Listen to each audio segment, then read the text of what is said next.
आजच्या गप्पांना सुरुवात करण्यापूर्वी 3च दिवसापूर्वी कट्यार काळजात घुसली या चित्रपटासाठी पार्श्वगायक म्हणून महेश काळे यांना राष्ट्रपती पुरस्काराने सन्मानित करण्यात आले। महेश, आपण जोरदार उभं राहून त्याला दाद देऊया। महेश,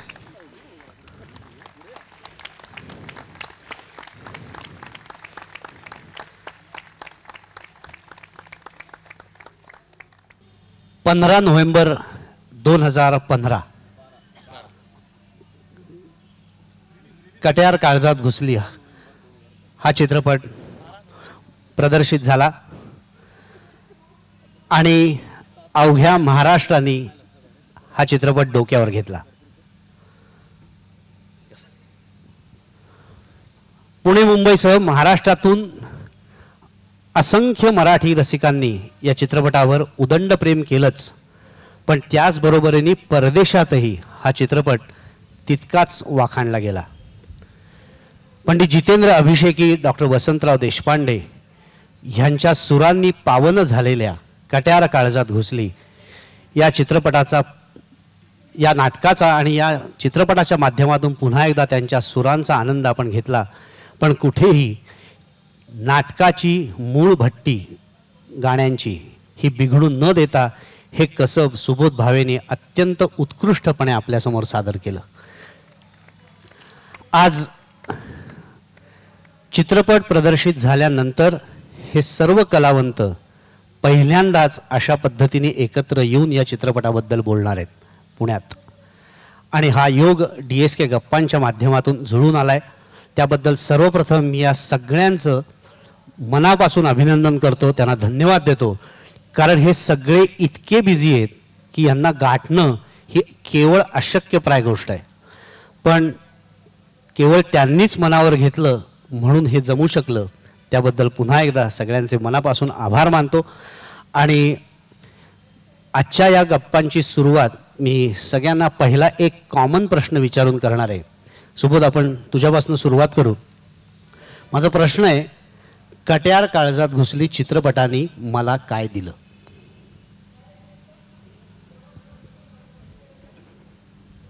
चित्रपटाने मला काय दिलं म्हणण्यापेक्षा सुद्धा मी चित्रपटाला काय दिलं हा प्रश्न माझ्यासाठी खूप महत्त्वाचा आहे। कारण प्रत्येक चित्रपट तुम्हाला देत असतो, काही ना काहीतरी देत असतो, शिकवत असतो, नवीन माणसं तुमच्याशी जोडत असतो। या चित्रपटाने यश वगैरे या संकल्पना मी स्वतः मानत नाही, त्यामुळे मी त्याच्यात अडकू इच्छित नाही। ते आमचे निर्माते जास्त मानतील, कारण त्यांनी पैसा घातला, त्यामुळे त्यांचा पैसा परत मिळणं त्यांच्यासाठी महत्त्वाचं आहे। पण मला असं वाटतं मी या चित्रपटाला काय दिलं, तर मी या चित्रपटाला एक अशी टीम दिली की जी टीम आता एखाद्या कुटुंबासारखी चित्रपट संपल्यानंतर सुद्धा एकत्र आहे। आणि आधी केवळ चित्रपटात एकत्र काम करूया म्हणून एकत्र आलेली ही सगळी वेगवेगळ्या दिशांची असलेली मंडळी आता खऱ्या अर्थाने सगळेजण कट्यारमय झालेत। आणि एक माझं या चित्रपटाने मोठं कुटुंब मी चित्रपटाला दिलं आहे, किंबहुना मराठी चित्रपटसृष्टीला दिलं आहे। आणि जे लोकांचं प्रेम या चित्रपटाने मिळालं, किंबहुना लोकांचं म्हणण्यापेक्षा सुद्धा जी उद्याची पिढी आहे, जी लहान मुलं आहेत, शाळेतली मुलं आहेत, कॉलेजमधली मुलं आहेत, की जी खऱ्या अर्थाने संगीत नाटक म्हणा किंवा भारतीय शास्त्रीय संगीत म्हणा याच्यापासून जी दुरावली होती असं आपण म्हणत होतो, ती पुन्हा एकदा भारतीय शास्त्रीय संगीताशी असेल, नाट्यसंगीताशी असेल, ती जोडली गेली। मला असं वाटतं की चित्रपटाने जे काही दिलं असेल तर ह्या नवीन उत्तम मंडळींचा संग्रह चित्रपटाने मला दिला। क्या बात आहे। महेश, काय सांगशील? या चित्रपटाने मला राष्ट्रीय पुरस्कार दिला। खरं सांगायचं झालं तर हा चित्रपट माझ्या आयुष्यात कायमच एक मोठा टर्निंग पॉईंट ठरेल। याचं कारण असं आहे की शास्त्रीय संगीत आणि ललित संगीतामध्ये जो फरक असतो शास्त्राचा किंवा त्या परसेप्शनचा, त्याचं ओझं न होता त्याचा उपयोग होऊन त्या दोन्ही गोष्टी खूप जवळ आल्यात। आणि त्या फक्त दर्शकांपुरत्याच नाही तर माझ्याकरता सुद्धा जवळ आलेल्या आहेत। मला खूप चांगले मित्र दिले। आता मगाशी ग्रीन रूमपासून इथपर्यंत येताना तुला लक्षात आलं असेल, मला एक सुबोधचा छान चेहरा मिळाला। म्हणजे सगळे कौतुक करतात की गाण्यांमुळे चित्रपट खूप छान चाललं वगैरे वगैरे. मला असं ॲक्च्युली आत्ता या प्लॅटफॉर्मवरती सांगायला आवडेल की पूर्वीपासून बघितलं तरी उत्तम गाणाऱ्यांना कायम खूप चांगले चेहरे होते म्हणून त्यांचं गाणं कुठेतरी चांगलं पेललं गेलं. मला माझ्या मित्राचा चेहरा लाभला ह्या चित्रपटाकरता, त्यामुळे मला असं वाटतं की त्याच्यामुळे माझं गाणं आणखीन तरलं आणि लोकांपर्यंत पोचलं. क्या बात आहे. वैभव, तुम्ही या चित्रपटासाठी असोसिएट डिरेक्टर म्हणून खूप महत्त्वाचं काम केलं.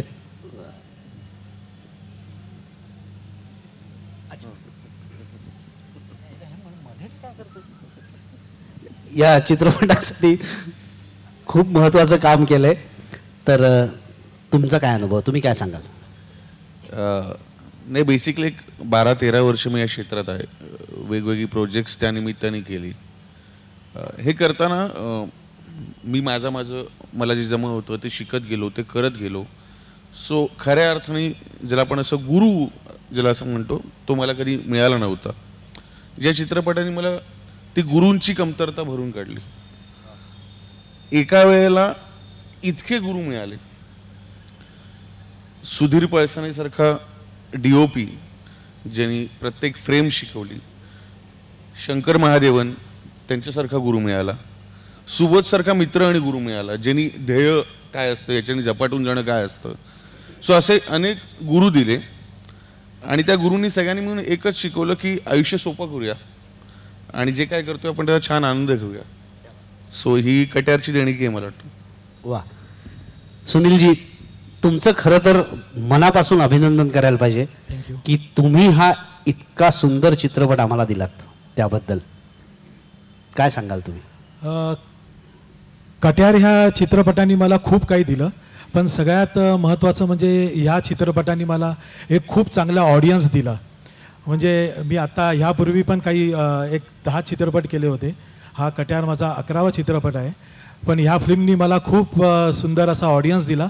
ज्या ऑडियन्सनी म्हणजे फिल्म संपल्यानंतर चित्रपटाबद्दल जे काही बोलत होते, त्यामुळे आपण एक खूप काही मोठं काम केलेलं आहे, खूप सुंदर एक चित्रपट केलेला आहे असं वाटत होतं. त्याचबरोबर एक आमचा खूप चांगली एक टीम ह्या चित्रपटामुळे मिळाली, जी SL विजनसारखं एक मोठा एक बॅनर मिळालं की त्यामुळे आता या पुढे आणि एकत्र आम्हाला काम करायला फिल्ममध्ये बरंच उत्साह येईल त्याच्यामध्ये. दुसरी गोष्ट म्हणजे ह्या चित्रपटाने मला खूप अवॉर्ड्स मिळाले, खूप नाव मिळालं आणि त्याचबरोबर पैसासुद्धा मिळाला. क्या बात आहे. हे निर्माते प्रामाणिकपणे सांगतायत, हे फार महत्त्वाचं आहे की चित्रपटाने मला पैसा मिळवून दिला. म्हणून सगळ्यात पहिल्यांदा या चित्रपटाने मला यशाची गोडी चाखता आली, कारण याच्या आधी काम भरपूर केलं होतं, पण एक हिट लागतो असं म्हणतात. माझा पण त्याच्यावर विश्वास नाही, पण ज्यांचं आहे त्यांच्यासाठी एक हिट मिळाला असं आपण म्हणूया. दुसरी गोष्ट म्हणजे खूप चांगले मित्रमैत्रिणी मिळाले, ते तर आम्ही प्रत्येकजण बोलतोय, त्यामुळे ती पण एक अंडरलाईन आहे. आणि आणखीन एक गोष्ट म्हणजे मी माझ्या नातवंडांना सुद्धा ऐकवू शकेन अशी गाणी मिळाली. क्या बात आहे. आणि त्यांना सांगू शकेन अशी एक गोष्ट मिळाली की बरं का, एक कट्यार नावाचा सिनेमा बनत होता, एक सुबोध नावाचा आजोबा होता ज्याने आम्हाला सगळ्यांना बोलवलं होतं, मग आम्ही एक स्क्रिप्ट वाचली होती आणि तो सगळा प्रवास मला त्यांना सांगता येईल, आणि जो कदाचित इतर चित्रपटांचा मला नाही सांगता येणार आहे. सो मला वाटतं ह्याच्यापेक्षा आणखीन ब्युटिफुल किंवा सुंदर गोष्ट काय असू शकते की पुढच्या पिढ्यांना देता येण्यासारखं काहीतरी एक ठेवा मला आत्ता मिळाला आहे आणि जो मला द्यावासा वाटतोय. कट्यारने मला एवढं दिलंय. क्या बात आहे मृण्मयी, सुंदर. सुबोध, तू या तुझं सुबोध, तू अर्थात दिग्दर्शक आणि त्या अर्थाने या संपूर्ण टीमचा कॅप्टन आहेस, तर आपण सुरुवात तुझ्यापासून करणार आहोत. मला एक सांग की कट्यार काळजात घुसली हे नाटक तू केलं होतंस, पण नाटक आणि चित्रपट दिग्दर्शक म्हणून तुझा हा पहिलाच चित्रपट आहे. आणि माझं हे चुकत नसेल तर यापूर्वी तू कोणाच्या हाताखाली असिस्टंटशिप वगैरे केल्याचं मी काही फारसं ऐकलेलं नाही आहे. नाही, बरोबर आहे. म्हणजे तर पहिलाच स्वतंत्र दिग्दर्शनाचा प्रयत्न आणि तो सुद्धा कट्यार काळजात घुसली हा विषय. तर या दोन्ही गोष्टी तुझ्या डोक्यात कुठून आणि का आल्या? कट्यार नाटक करत असताना जेव्हा आमची तालीम चालू होती ते नाटक मी वाचत होतो आणि या तालमीच्या दरम्यान मी त्या नाटकापेक्षा सुद्धा त्या कथेच्या खूप प्रेमात पडलो होतो. ती कथा मला विलक्षण प्रभावी वाटली. मला असं वाटलं की इतक्या उत्तम पद्धतीने लिहिलेली कथाच चित्रपटाच्या वाट्याला येत नाही, की ज्याच्यामध्ये जे चित्रपटाला आवश्यक आहेत त्या सगळ्या गोष्टी किंवा तो आपण मसाला म्हणूया त्या कथेमध्ये आहे. एक तर उत्तम व्यक्तिरेखा आहेत, 6 ते 7 उत्तम व्यक्तिरेखा, संगीतमय चित्रपट आणि त्याच्यामध्ये ज्या काही रिलेशनच्या गोष्टी असतात त्या सगळ्या त्याच्यामध्ये आहेत. मग त्याच्यात प्रेम आहे, त्याच्यात जेलसी आहे, त्याच्यात द्वेष आहे, त्याच्यात मत्सर आहे, त्याच्यात माया आहे, ममता आहे, या सगळ्या गोष्टी सर्व रसांनी परिपूर्ण अशी ती कथा होती. आणि ते नाटक करत असल्यापासून मला असं वाटायचं की नाही यार, नाटक वगैरे ठीक आहे पण याच्यावर चित्रपट व्हायला पाहिजे. आणि माझ्या हे कुठेतरी बॅक ऑफ द माइंड चालू होतं. आणि तेव्हा मी बालगंधर्व आमचं संपलं होतं, त्याच दरम्यान कट्यार ओपन झाला आणि महेश लिमाय जो बालगंधर्वचा कॅमेरामन होता, तर मी आणि महेश आम्ही जेव्हा जेव्हा भेटू ना तेव्हा आम्ही दोघं जण स्वप्न रंगवायचो. मग आपण ना मस्त इंदोरमध्ये जाऊन शूट करूया, आपण मध्य प्रदेशमध्ये शूट करूया. आणि तो आधी कॅमेरामन असणार होता. असं एक आमच्या डोक्यात होतं, पण मी दिग्दर्शन करावं असं डोक्यात नव्हतं. ही कथा मी त्या काळात अनेक लोकांना वेगवेगळ्या पद्धतीने सांगून बघितलं की अरे तुम्ही कट्यार बघितलेत का? नाही बघितलं. मग ते वाचलेत का? नाही वाचलं. मग जरा वाचा ना, त्याच्यावरती उत्तम चित्रपट होऊ शकेल असं मला वाटतं. पण बऱ्याचशा लोकांनी त्याच्यात काही इंटरेस्ट दाखवला आहे आणि त्याच्यानंतर मग पुढे त्यांनी काहीच फोन नाही केला किंवा ते स्क्रिप्ट मागवलं नाही किंवा नाटक बघायला आले नाहीत. पण माझ्या डोक्यात ते रुतून बसलं होतं की कट्यार हा एक चित्रपटाचा विषय आणि याच्यावरती चित्रपट होणं फार आवश्यक आहे. आणि त्याच वेळेस फडतरे सर मला भेटले एका चित्रपटाच्या शूटिंगच्या वेळेस. मला त्याने विचारलं की सर काय करताय नवीन? म्हटलं काही नाही सर, कट्यार मग एक नाटक करत होतो ज्याच्यावरती चित्रपट करावा असं आहे. त्यांनी मला विचारलं की कोण आहे दिग्दर्शक? तर मी अनेक लोकांना विचारलं होतं, कोणीच मला काही उत्तर दिलं नव्हतं. म्हटलं मीच आहे. आता काय सांगू त्यांना मी कोण दिग्दर्शक आहे? बरं तेव्हा मी सांगून बसलो. मला असं वाटलं की नाही म्हणतील ते, पण ते म्हणले बरं चला मग करूया. निर्मिती कोण करते? म्हटलं कोणी करत नाही. मग म्हणले मी करतो, मला आवडेल करायला. मग करा तुम्ही. मग असं करत करत म्हणजे दिग्दर्शन करावं अशी माझी काही इच्छा नव्हती, पण कोणालाच काही इंटरेस्ट दिसत नव्हता. मग मला असं वाटलं की अरे मला जर इंटरेस्ट आहे तर मग मीच करतो असं म्हणून दिग्दर्शनाकडे मी वळलोय. ओके फडतरे, तुम्हाला विचारतो. नाही असू दे. नाही महत्त्वाचा विषय निर्माण नाही. फडतरे म्हणतात की हे 3 सगळे मेन सेलिब्रिटी आहेत, त्यांना आपण विचारायचं ते विचारणारच आहोत, पण निर्मितीचा विषय तुम्हीच बोलला पाहिजे ना, हे बोलून चालणार नाही. साधारणतः निर्मात्यांचा एक कल असा असतो की नाव असलेल्या घोड्यावरती ते पैसे लावतात. या घोड्यावरती तुम्ही पैसे लावलेत.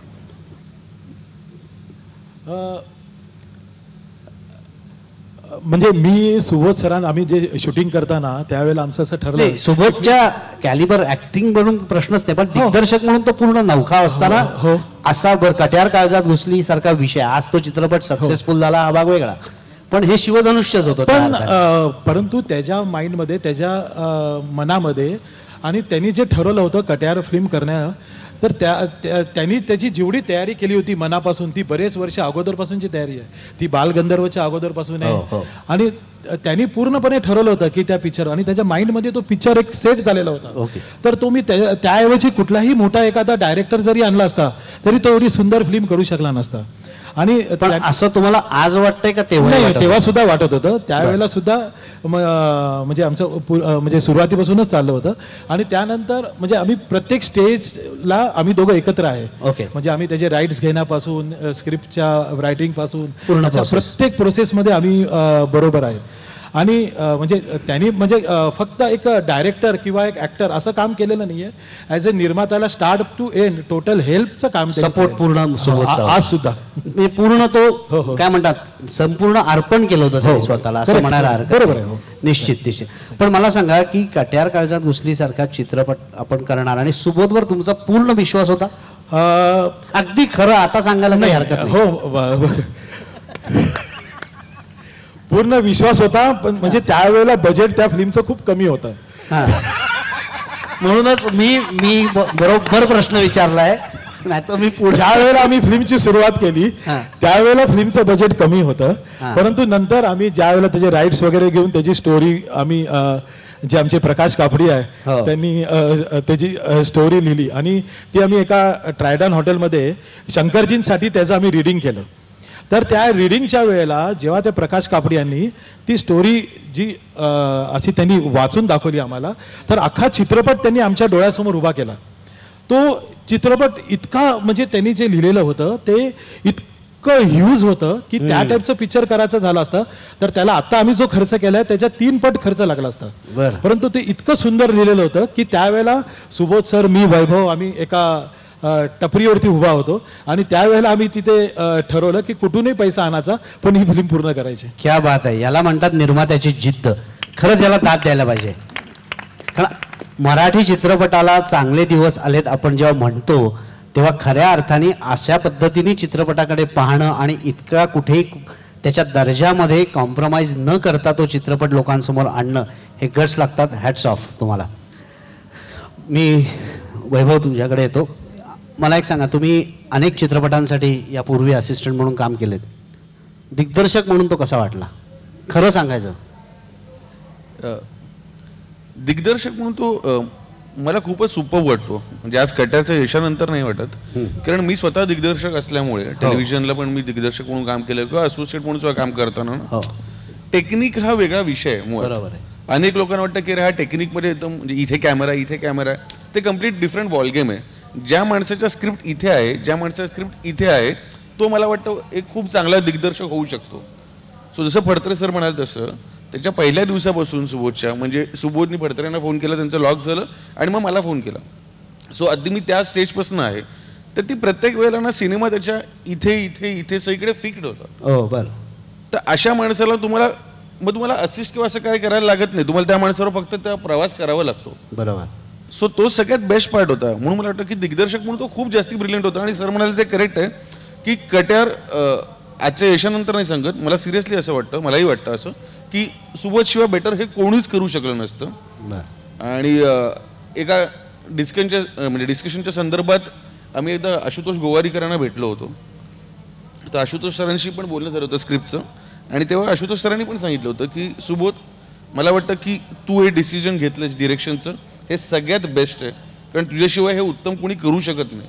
सो मला असं वाटतं की आशुतोष गोवारीकर सर माणूस जेव्हा अशी पावती देतो त्याच्यानंतर मग काय उरत नाही दुसरी गोष्ट. नक्कीच. मृण्मयी, तू या टीम मध्ये कशी आलीस? मी या टीम मध्ये होतेच. म्हणजे जेव्हा सुबोधला कारण जेव्हा सुबोधला म्हणजे त्याने तरी मला असं सांगितलंय. तो जाऊ दे का, तो काही सांगतो. त्याने असं बरेच जणांना सांगितलं होतं तू आहेस म्हणून. नाही पण सुबोधचा फोन आला होता आणि सुबोधच्या डोक्यामध्ये जे पहिलं कास्टिंग होतं तर ते असं होतं. तेव्हा सुबोधच्या डोक्यात सुबोधही नव्हता, पण मी, पुष्कर दादा आणि अमृता या तिघांचं कास्टिंग त्याच्या डोक्यामध्ये पूर्णपणे ठरलेलं होतं. आणि ते तसंच्या तसं झालं. मला वाटतं कुठलाही दिग्दर्शक जेव्हा नवीन सिनेमा सुरू करतो किंवा एखादा लेखक लिहितो तेव्हा ते कॅरेक्टर जेव्हा रंगरूप आकार घेत असतं तेव्हा एक कुठली तरी छबी, एक कुठला तरी चेहरा तुमच्या डोळ्यासमोर फिट्ट असतो आणि तोच जर का तुम्हाला मिळाला तर तुमची निम्मी लढाई तुम्ही तिकडे जिंकलेली असते, कारण तुम्ही त्याला ऑलरेडी इमॅजिन केलेलं असतं. तर त्यामुळे मी असं म्हणणार नाही की मी कधी आले, कशी आले. सुबोधने ज्या क्षणी पहिल्यांदा कट्यार नाटक वाच असं सांगितलं होतं त्या क्षणापासून मी या टीम मध्ये होते. तेव्हापासून आम्ही त्याच्या मागे सुद्धा होतो. सतत आमचे फोन व्हायचे की सुबोध कधी करतोयस फिल्म, काय होतंय. त्याच्यानंतर जवळजवळ 1.5 ते 2 वर्ष लागली आम्हाला ऑन फ्लोअर जायला. आणि त्याच्यानंतर 1.5 वर्ष आम्हाला शूटिंग संपून ही सगळी प्रोसिजर व्हायला लागली. तर त्यामुळे जेव्हापासून पाळण्यामध्ये होतं आणि नाव ठेवलं गेलं होतं तेव्हापासून आम्ही त्या बाळाबरोबर आहोत आणि ते सगळं आमचा खेळ चालू आहे. पहिल्या दिवसापासून म्हणालीस ते अगदी खरं आहे. हो, खरोखरच. ओके सुबोध, आतापर्यंत तुझ्या मागच्या पण 2 चित्रपटांचं हे बघितलं तर बालगंधर्व तुझ्याच डोक्यात आलेला चित्रपट, पण तू नंतर नितीन देसाईंकडे दिलास किंवा दुसऱ्या दिग्दर्शकाकडे दिलास. लोकमान्य सुद्धा तुझ्याच डोक्यात आलेला तू ओम राऊतकडे दिलास. कट्यार काळजात घुसलीच्या बाबतीत आत्ता जसं मृण्मयी म्हटली की मी त्यात काम करणार नव्हतो, तसंच लोकमान्याच्या बाबतीत तू काम करणार नव्हतास, तुझ्या डोक्यात नव्हतं त्यावेळेला. मग ज्या वेळेला आता हा चित्रपट मीच दिग्दर्शन करणार हे तुझं नक्की ठरलं, त्याच्या पुढची प्रोसेस कशी झाली? यात फक्त करेक्शन करतो, लोकमान्य माझ्या आणि ओमच्या दोघांच्या डोक्यात एकाच वेळेस स्वतंत्रपणे आलं होतं. हो बरोबर आहे. जे फायनली पण तू नंतर त्याच्याकडे दिलास, हो. पण तू तुझा हट्ट धरला नाहीस त्यावेळेला. दिग्दर्शन करायचं ठरवल्यानंतर जसं माझ्या आणि माझ्या बायकोचं अफेअर सुरू झाल्यानंतर मी तिला प्रपोज केलं, तिने मला हो म्हटलं. मग आता पुढे काय करायचं असा जो प्रश्न मला तेव्हा पडला होता, तोच प्रश्न आता फडतरे सर मला म्हणले हो ओके चला तुम्ही फिल्म करा, पुढे काय करायचं हा प्रश्न मला तेव्हापासून आतापर्यंत पडलाय की पुढे काय करतात. कारण ऍक्टिंगचं मला माहिती आहे पुढे काय करतात, बरोबर. पण दिग्दर्शक म्हणून पुढे काय करतात मला काहीच माहिती नव्हतं. मग प्रकाशभाईंकडे आम्ही गेल्यानंतर प्रकाशभाईंनी लिहायला जो काही वेळ मला मी जर म्हणजे माझी माहिती बरोबर असेल तर तुला प्रकाश कापडी हे नाव रंजन दार्वेकरांनी सुचवलं होतं मला वाटतं. दार्वेकर काकांनी सुचवलं, कारण तेव्हा आमच्या डोक्यात लेखकच नव्हता. तेव्हा मी आणि वैभव आम्ही दोघं मिळूनच लिहित होतो. आम्ही दोघं मिळून आमच्या घरी बसायचो आणि कट्यारच्या नाटकामध्ये न आलेले प्रसंग जे कंसात लिहिलेले असत की चांदनी हवेलीच्या बाहेरून बघितलं, तर ते न लिहिले प्रसंगाची एक यादी आम्ही केली होती आणि जे नाटकात दिसलं नाही ते काहीतरी करावं असा एक विचार होता. पण प्रकाशभाईंचं नाव सुचवल्यानंतर आम्हाला असं वाटलं की देवदास, ब्लॅक, सावरिया इतके मोठे हिंदी चित्रपट लिहिणारा एक लेखक मराठी चित्रपट कशासाठी लिहिल. बरोबर. आणि जर लिहिल तर मला सतत कोणालाही भेटायचं म्हटलं मला फडतर यांचा चेहरा डोळ्यासमोर यायचा. कारण बजेट किती होईल, बजेट किती मागेल, पैसा किती मागेल, हा एक इश्यू होताच. तर तरी सुद्धा डेअरिंग करून आम्ही प्रकाशभाईंना भेटलो, त्यांना ऑफिसमध्ये बोलवलं, त्यांना मी कट्यारविषयी सांगितलं, नाटकाविषयी सांगितलं, त्यांना स्क्रिप्ट वाचायला दिली. मग त्यांनी मला विचारलं की हे तुला नाटकाचं सिनेमामध्ये का करावं असं वाटतंय. बरं. मला असं वाटतं सिनेमा घडण्या पाठीमागचं प्रमुख कारण ते होतं. बरं. कारण ते का वाटतं हे जर मी त्यांना सांगू शकलो नसतो तर सिनेमा करण्याला काही अर्थच नव्हता. मुळात नाटकाचा सिनेमा का व्हावा याच्या माझ्या डोक्यात ज्या काही कल्पना होत्या, असं असलं पाहिजे, तसं असलं पाहिजे, हे मला नको आहे, ते मला नको आहे, तर ह्या सगळ्या गोष्टी मी प्रकाशभाईंकडे बोललो. थोडं सविस्तर सांग ना की म्हणजे त्यांचं जे मला नाटक करताना ड्यू रिस्पेक्ट टू दार्वेकर मास्टर, मला त्याच्यातला सदाशिव अजिबात आवडायचा नाही. बरं. तो सदाशिव मला खूप बावळट वाटायचा. आणि आत्ताच्या काळामधली मुलं 2016 मधली लक्षात घेता सदाशिव इतका बावळट असणं शक्य नाही. दुसरी गोष्ट मला असं वाटायचं की नाटकामध्ये तो गुरुला शोधत येतो आणि गुरुला शोधत आल्यानंतर त्याला लक्षात येतं की पंडितजी आता नाही आहेत, तर 14 वर्ष तो ज्या गुरुसाठी थांबलाय ते नाही आहेत म्हटल्यानंतर तो म्हणतो की ओके ठीक आहे मग तुम्ही आता मला शिकवा. म्हणजे इलॉजिकल वाटत होतं. मला ते खूप इलॉजिकल वाटलं. दुसरी गोष्ट नाटकात पंडितजी पण ज्या पद्धतीने येतात तेही मला खूप इलॉजिकल वाटलं. त्यामुळे माझ्या नाटकातनं मी पंडितजीने काढूनच टाकलं.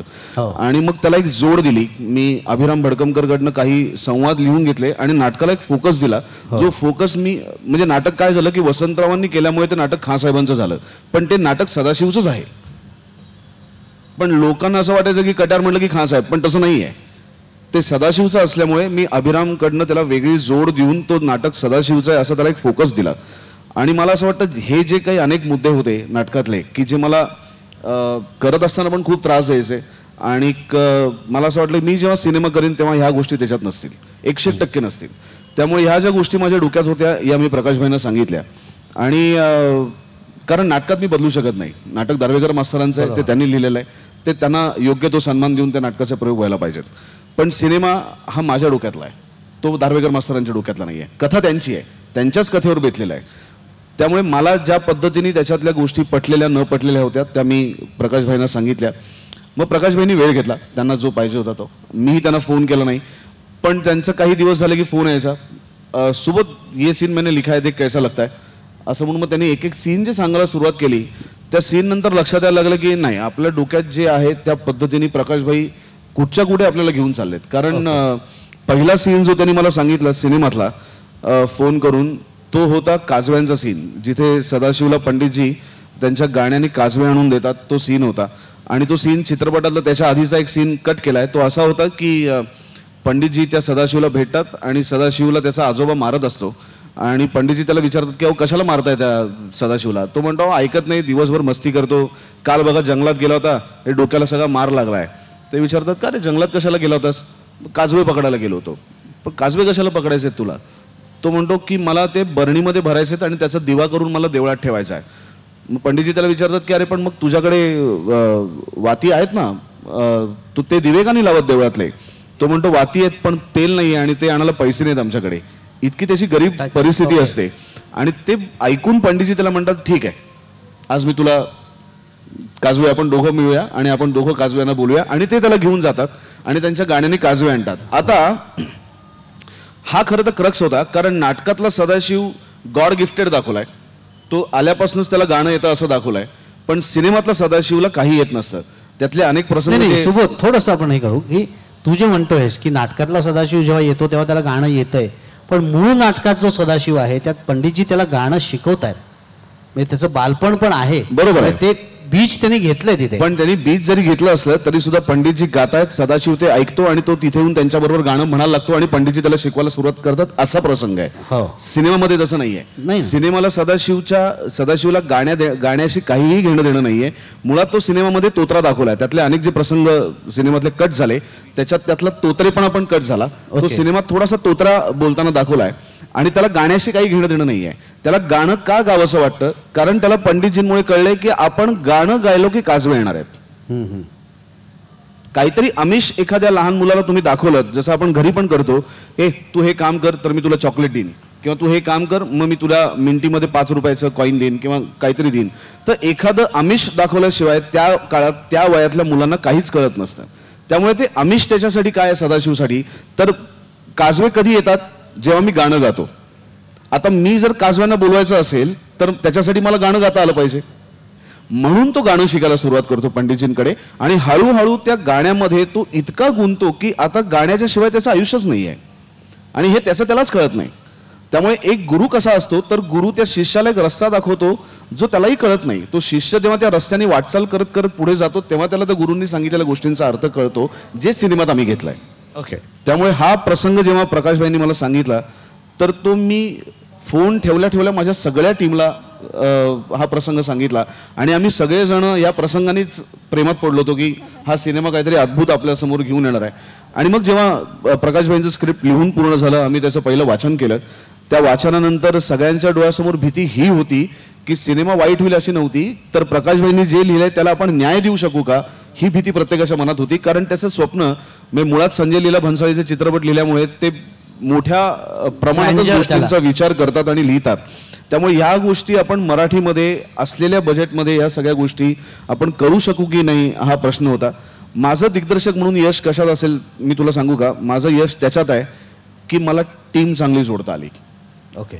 म्हणजे मला बॅटिंग येत नाही हे जर मला क्रिकेटच्या टीममध्ये कळलं तर मी उत्तम बॅट्समन घेतले, उत्तम बॉलर घेतले, त्यांना पहिले खेळायला पाठवलं आणि मी 12वर राहिलो आणि त्यांनी मॅच जिंकून दिली. नाही हे ठीक आहे, तू म्हणतोस ते एक वर्णन करून कौतुक ठीक आहे, पण इतकं ते नाही आहे. कारण तू स्वतः एक उत्तम दिग्दर्शक आहेस आणि तू त्याच्यामध्ये उत्तम काम पण केलेलं आहेस. माझा प्रश्न फक्त आता असा आहे की जेव्हा पहिलाच प्रयत्न कट्यारसारखा विषय चित्रपट करायचा आहे, अशा वेळेला तू फक्त दिग्दर्शन करावं अशा निर्णयापर्यंत आला होतास? मी फक्त दिग्दर्शन करावं ह्याच निर्णयापर्यंत आलो होतो. बर. पण काय झालं, माझी उमा ठरली होती, माझी झरीना ठरली होती आणि प्रकाशभाईंनी लिहायच्या आधी ठरली होती. ओके. म्हणजे प्रकाशभाईंनी नंतर त्याच्यावरती स्क्रिप्ट लिहिलं, पण मी ज्याच्यावर सिनेमा करणार आहे त्याच्यातली उमा मृण्मयी असेल, झरीना अमृता असेल आणि पुष्कर कविराज असेल, हे माझं ठरलंच होतं. ओके. आता राहिले प्रश्न 3 उरलेल्या कॅरेक्टर्सची, पंडितजी आणि खाँसाहेब आणि सदाशिव. हे कोण? तर खाँसाहेबांसाठी मी जवळपास एकही अभिनेता असं नाही ज्याला विचारलं नाही, मराठीतला नाही, हिंदीतला. ओके. पंडितजींसाठी मला माझ्या नजरेसमोर कोणी येत नव्हतं, कारण मला पंडितजींसाठी असा नट हवा होता की ज्याच्याकडे बघितल्यानंतरच मी त्याच्या प्रेमात पडलं पाहिजे. म्हणजे त्यांनी गायच्या आधी त्याचं पावित्र्य, त्या पंडितजींचा साधेपणा, त्यांचा संयतपणा, त्यांची पूर्ण पर्सनॅलिटी ज्या माणसामध्ये आहे असा मी ॲक्टर शोधत होतो आणि त्याच्यासाठी मला ॲक्टिंग नको होती. त्यामुळे तो शोध माझा अनेक दिवस चालला होता.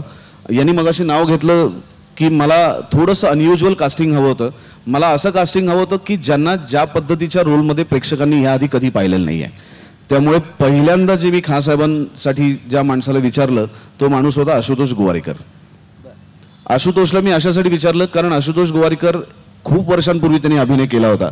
मधली 16 वर्ष तो पूर्ण अभिनयापासून बाजूला होता आणि मला असं वाटलं की एक पर्सनॅलिटी आहे त्याची, त्याच्या घरात पण त्याची आई गाणं शिकली आहे आणि त्यामुळे नकळत का होईना ते एक शास्त्रीय संगीताचे संस्कार त्याच्यावरती आहेत. तर मी आशुतोष गोवारीकरांना विचारलं, त्यांच्यासमोर पहिल्यांदा स्क्रिप्टचं वाचन केलं, पण दुर्दैवाने त्यांची सिनेमा मोहनजोदडो पण त्याच काळात येत असल्यामुळे त्यांना ते जमलं नाही. त्याच्यानंतर कदाचित तुम्ही माझ्यावरती हसाल, पण एका माणसाचं नाव माझ्या डोक्यात आलं ज्याच्यापर्यंत मी वेगवेगळ्या प्रकारे कॉन्टॅक्ट करण्याचा प्रयत्न केला, पण जो दुर्दैवाने माझं होऊ शकलं नाही, त्याचं नाव म्हणजे रजनीकांत. मला असं एका क्षणाला वाटलं की वाय नॉट रजनीकांत नाही. खान साहेब. का असं वाटलं म्हणजे मला कारण रजनीकांत? अरे का नाही, हे बघ रजनीकांत घेण्यापाठीमागच्या दोन गोष्टी. एक तर सुपर हिरोची कल्पना त्याच्यामुळे आपल्याकडे आली. हो, बरोबर. नंबर 2, मला निर्मात्याचा विचार करायचा ना. ज्या क्षणी मी रजनीकांतला घेईन त्या क्षणी माझे तमिळ तेलुगू या भाषेतले राईट्स आणि निर्मात्याचा पैसा या गोष्टी बसल्या जागी टेबलपर्यंत आलेल्या असतील. Correct. मग मला फक्त सिनेमा करायचा आहे. बरोबर आहे. आणि दुसरी गोष्ट, मला आवडतो रजनीकांत, मी त्याच्या प्रेमात आहे. आणि कदाचित त्यांनी जर खान साहेब केला असता तर त्यांनी फार वेगळ्या पद्धतीने केला असता. सूर वगैरे असे उडून त्यांनी गायले असते ते, पण मी दुर्दैवाने त्यांच्यापर्यंत पोहोचू शकलो नाही. मग माझ्या डोक्यात कमल हसनजींचं नाव आलं. मग मी कमल हसनजींना शंकरजींनी फोन केला. त्यांनी मला पुढच्या आठवड्यात भेटायला बोलवलं आणि त्याच दरम्यान त्यांचाही एक चित्रपट जे दिग्दर्शन करणार होते ते सुरू असणार होतं. मग मी असा विचार केला की त्यांचं चित्रपट पण आहे, मग ते कसं वेळ देणार, आणि मग त्यांच्याप्रमाणे मराठी चित्रपटाचं शूटिंग नाही ऍडजस्ट होऊ शकत, कारण मग माझ्या बजेटचीच वाट लागेल. बरोबर. मग मी शंकरजींना म्हटलं की नको नको, मी जातच नाही त्यांच्याकडे. मग तो मुद्दा तिथेच सोडून दिला. मग त्याच दरम्यान पहिले पंडितजी फायनल झाले. बर. शंकरजींबरोबर आमचे म्युझिक सेटिंग चालू होते आणि मला रोज असं वाटायचं घरी गेल्यानंतर की चायला पंडितजींना मी कुठेतरी पाहिल्या, माझ्या आजूबाजूला आहेत पण मला कळत नाहीये. मग दुसऱ्या दिवशी आम्ही म्युझिक सेटिंगला गेलो तर शंकरजी म्हणले, हाँ क्या हुआ खान साहब, पंडित जी कोई मिला? म्हणलं हाँ पंडित जी मिला. कौन है आप? मग ते उडाले का? ते म्हणले क्या पागल हो क्या तुम, एक तो पहले ही मुझे म्यूजिक का तूने दिया है रिस्पॉन्सिबिलिटी, तो मेरी वाट लग गई है और ऊपर से तू एक्टिंग करने को बोलता है, तू मजाक कर रहा है. म्हणलं नाही सर मी खरंच सांगतोय. ते म्हणले नाही नाही नाही वेळ आहेस का, ऍक्टिंग विक्टिंग नाही. म्हणलं सर तुम्ही विचार तर करा, नाही काय म्हणताय, विचार करून मला सांगा. असं मी त्यांचा एक अर्धा पाऊण तास त्यांना खूप कन्व्हिन्स करायचा प्रयत्न केला. मग मी आणि वैभव आमच्या घरी गेलो. मग रात्री 11 वाजता मला शंकरजींचा फोन आला. सुबोधजी, म्हणलं हाँ तुम सच में मुझे पूछ रहे थे? तोपर्यंत त्यांनी त्यांच्या बायकोशी बोलले होते. कदाचित संगीताताई पण त्यांना म्हणली असेल की अहो प्रयत्न करायला काय हरकत आहे. मी म्हणलं हो सर मी अत्यंत खरं सांगतोय. हां यार सोचले लायक बात आहे. म्हणलं सर एक काम करूया, आपण तुमचे एक लुक टेस्ट घेऊया. तुम्ही लुक टेस्ट करा, तुम्हाला जर असं वाटलं की तुम्ही कम्फर्टेबल नाही आहात तर आपण दुसरं कोणीतरी पंडितजी बघूया, पण आत्ता तरी माझ्या डोक्यात तुम्हीच आहात. हो नाही करता करता त्यांची लुक टेस्ट ठरली. त्या लुक टेस्टच्या दिवशी त्यांना ते सगळं पागोटे, ते सगळं पंडितजींचा जो ड्रेसअप आहे त्या पद्धतीने त्यांना कॉस्ट्युम्स आणले गेले. विक्रम गायकवाड आले, विक्रम गायकवाडने त्यांना मिशी लावली. आणि गॅदरिंगला एखादा मुलगा त्याला वेगवेगळ्या भीमाचे ड्रेस घातल्यानंतर कसं खुश होतो ना, तसे शंकरजी खुश होते. अरे मेरी मुछे अच्छी दिख रही यार वगैरे असे. तर ते जाम एन्जॉय करत होते, निरागस ज्याला म्हणतात. निरागस. आणि मग मला म्हणले ओ, तर त्यांना घाम का फुटला होता तर मी त्यांना मराठी लाईन्स दिल्या होत्या काही. तर म्हणले ह्या तुम्ही ऑडिशनला कॅमेऱ्याच्या समोर म्हणा. तर त्यांना ते काही येत नव्हतं. मी म्हटलं सर ती मरू दे भाषा, तुम्ही तमिळमध्ये ऑडिशन द्या किंवा तुम्ही तेलुगूमध्ये द्या किंवा तुम्ही इंग्लिश हिंदी कशातही द्या. तर शंकरजींची ऑडिशन जी आहे ती त्यांनी काही डायलॉग्स त्यांनी तमिळ म्हटलेत, काही डायलॉग्स त्यांनी इंग्लिश म्हटलेत, काही डायलॉग हिंदी म्हटलेत, पण मराठी एकही पंडितजी आमचे बोलले नाहीत. पण गाणं जे गायले ते मात्र भीमसेनजींचे अभंग गायले. आणि मला असं वाटतं मी त्यांचं फुटेज त्यांना शूट केल्यानंतर दाखवलं. म्हणलं सर बघा तुम्ही कसं दिसताय. आणि मी तुम्हाला खरं सांगतो तुकाराम महाराजांसारखे दिसत होते शंकरजी त्या पूर्ण गेटअपमध्ये. आणि ते खूप खुश झाले, त्यांना जाम ते आवडलं सगळं. मी म्हटलं भाषा सोडून द्या, माझ्यासाठी भाषा महत्वाचीच नाहीये, ते तुम्ही कराल. आणि शंकरजी फायनल झाले. पण तरी खासाहेब कोण हा प्रश्नचिन्ह एक मोठं होतच. आणि मग आम्ही नवाजुद्दीन सिद्दीकीलाही विचारलं. मग नवाजसाठी माझ्याच ऑफिसमध्ये रीडिंग केलं. नवाजलाही चित्रपटात खूप आवडला, पण तो पुढचे काही महिने विलक्षण बिझी होता. मग फायनली असं विचारलं की एका माणसाचा आपण विचार करत नाही आहोत. माझ्या डोक्यातला जो खासाहेब होता तो थोडासा रॉ किंवा थोडासा रांगडा दिसणारा असा खासाहेब जास्त होता. म्हणजे तुम्ही नावं बघितली तर तुमच्या लक्षात येईल. पण गोड चेहऱ्याचा माणसाचा मी विचार करत नव्हतो, ते म्हणजे सचिनजी. तर मला असं वाटलं यार सचिनजींना विचारूयात का आपण, कारण गाणं त्यांच्यात आहेच. मुस्लिम लोकांमध्ये जे खानदानी सौंदर्य असतं तर ते दिसतातच सुंदर आजही. तर म्हणलं विचारायला काय हरकत आणि आहे. हिंदीचा लहेजा पण आहे. हिंदीचा लहेजा आहे, उर्दूवर कमांड आहे त्यांची. हो. आणि दुसरी गोष्ट, माझा सगळ्यात मोठा विश्वास विक्रम गायकवाडवरती आहे. बरोबर. कारण तो जर मला बालगंधर्व आणि लोकमान्य करू शकतो तर तो कोणाचं काही करू शकतो. तर मी फायनली भीत सचिनजींना फोन केला. म्हणलं सचिनजी असं असं डोक्यात आहे, तर तुम्ही कराल का? ते म्हणले जरा भेटायला आहे. मी त्यांना भेटायला गेलो. तर ते तर अजूनही लहानच आहेत ना, त्यामुळे ती लहान मुलाची उत्सुकता त्यांच्यात आहेच आहे.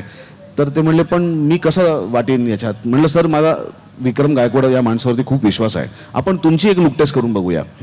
मग विक्रम गायकवाड त्यांच्याकडे गेला. त्यांनी त्याला ती सगळी दाढी वगैरे लावली आणि सचिनजी इतके विलक्षण देखणे दिसत होते की त्याच्यानंतर खान साहेब आणि सगळ्याच कास्टिंगवरती शिक्कामोर्तब झालं. सदाशिवचं चाललं नव्हतं. मधल्या काळात असं झालं होतं की आम्हाला कोणी खासाहेब मिळत नव्हता आणि आम्ही रेकी करत होतो वेगवेगळ्या लोकेशन्सवरती. आणि त्यावेळेस आम्ही सांगलीला गेलो होतो मिरजच्या दर्ग्यामध्ये. आणि मिरजच्या दर्ग्यामध्ये जिकडे अब्दुल करीम खान साहेबांची समाधी आहे, त्या समाधीच्या इथे आम्ही गेलो होतो. आणि तोपर्यंत खान साहेबचं काही ठरत नव्हतं. तर मी खूप चिडलो होतो आणि मी बाहेर आलो. मी म्हणलं मी आता अब्दुल करीम खान साहेबांच्या समाधीवरती डोकं ठेवलंय, या दर्ग्यामध्ये मी आहे आणि मी असं डिक्लेअर करतोय की मी खानसाहेब करतोय. आता सदाशिव तुमचा तुम्ही शोधा, तुम्ही कोणालाही सदाशिव घ्या, खानसाहेब मी करतोय. तर हे लोक तिथे बिचारे कोणी माझ्याशी बोललं नाही. पण नंतर प्रत्येकामध्ये आपापसात चर्चा सुरू झाली, काय बावळट आहे का, हे कुठला निर्णय घेतला यांनी वगैरे वगैरे वगैरे. पण माझा निर्णय ठाम होता. मी माझ्या मेकअपमनला सांगितलं होतं की उद्या माझ्या घरी आहे, आपण दाढी बिडी घेऊन आपण माझे टेस्ट करून घ्या. तर माझं खानसाहेब करण्याचं ऑलमोस्ट नक्की होतं. मग खानसाहेब सचिनजी ठरल्यानंतर मी दिग्दर्शक आहे, माझी बॅट, माझा बॉल, माझं ग्राउंड, त्यामुळे सदाशिव मीच करणार असं मी ठरवलं फायनली. ओके, त्याच्यासाठी कुठलंही नाव डोळ्यासमोर आणायचं नाही, काही गरजच नव्हती ना. बरोबर. सगळं माझंच. सगळं माझंच. सगळं माझंच. ओके. नाही, पण तू उत्तम काम केलंस, त्याच्याबद्दल काही प्रश्नच नाही. कास्टिंग हा जो विषय आपण बोललो, पण आता सिनेमामध्ये पडद्या मागचं कास्टिंग सुद्धा तेवढंच महत्त्वाचं आहे, म्हणजे राहुल देशपांडे आणि महेश काळे. तर महेश, तू या चित्रपटात असोसिएट कसा झालास? कारण नाटकात तू काम करत होतास सुबोधच्या कट्यारमध्ये, पण आणि तू एक तर अमेरिकेमध्ये होतास, तर ते सांग ना. मी जेव्हा नाटक केलं तेव्हा पण अमेरिकेतच होतो. त्यामुळे मी जर नाटकाचे 100 प्रयोगांपैकी मला असं वाटतं की 60-70 प्रयोग केले असतील. ते जर करू शकतो तर पिक्चरमधली काही गाणी गाणं तर खूपच सोपं होतं. बरोबर. मुळातच नाटकामध्ये आमची खूप छान मैत्री झाली होती.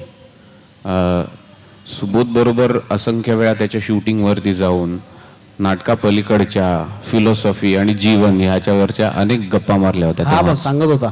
हो हो. तर त्यामुळे एक बॉन्ड निर्माण झाला होता. आणि मगाशी सुबोध म्हणला तसं त्याचा हातखंडा दिग्दर्शकापेक्षा आणखीन चांगलं काय काम करू शकत असेल तो तर टीम बांधणं.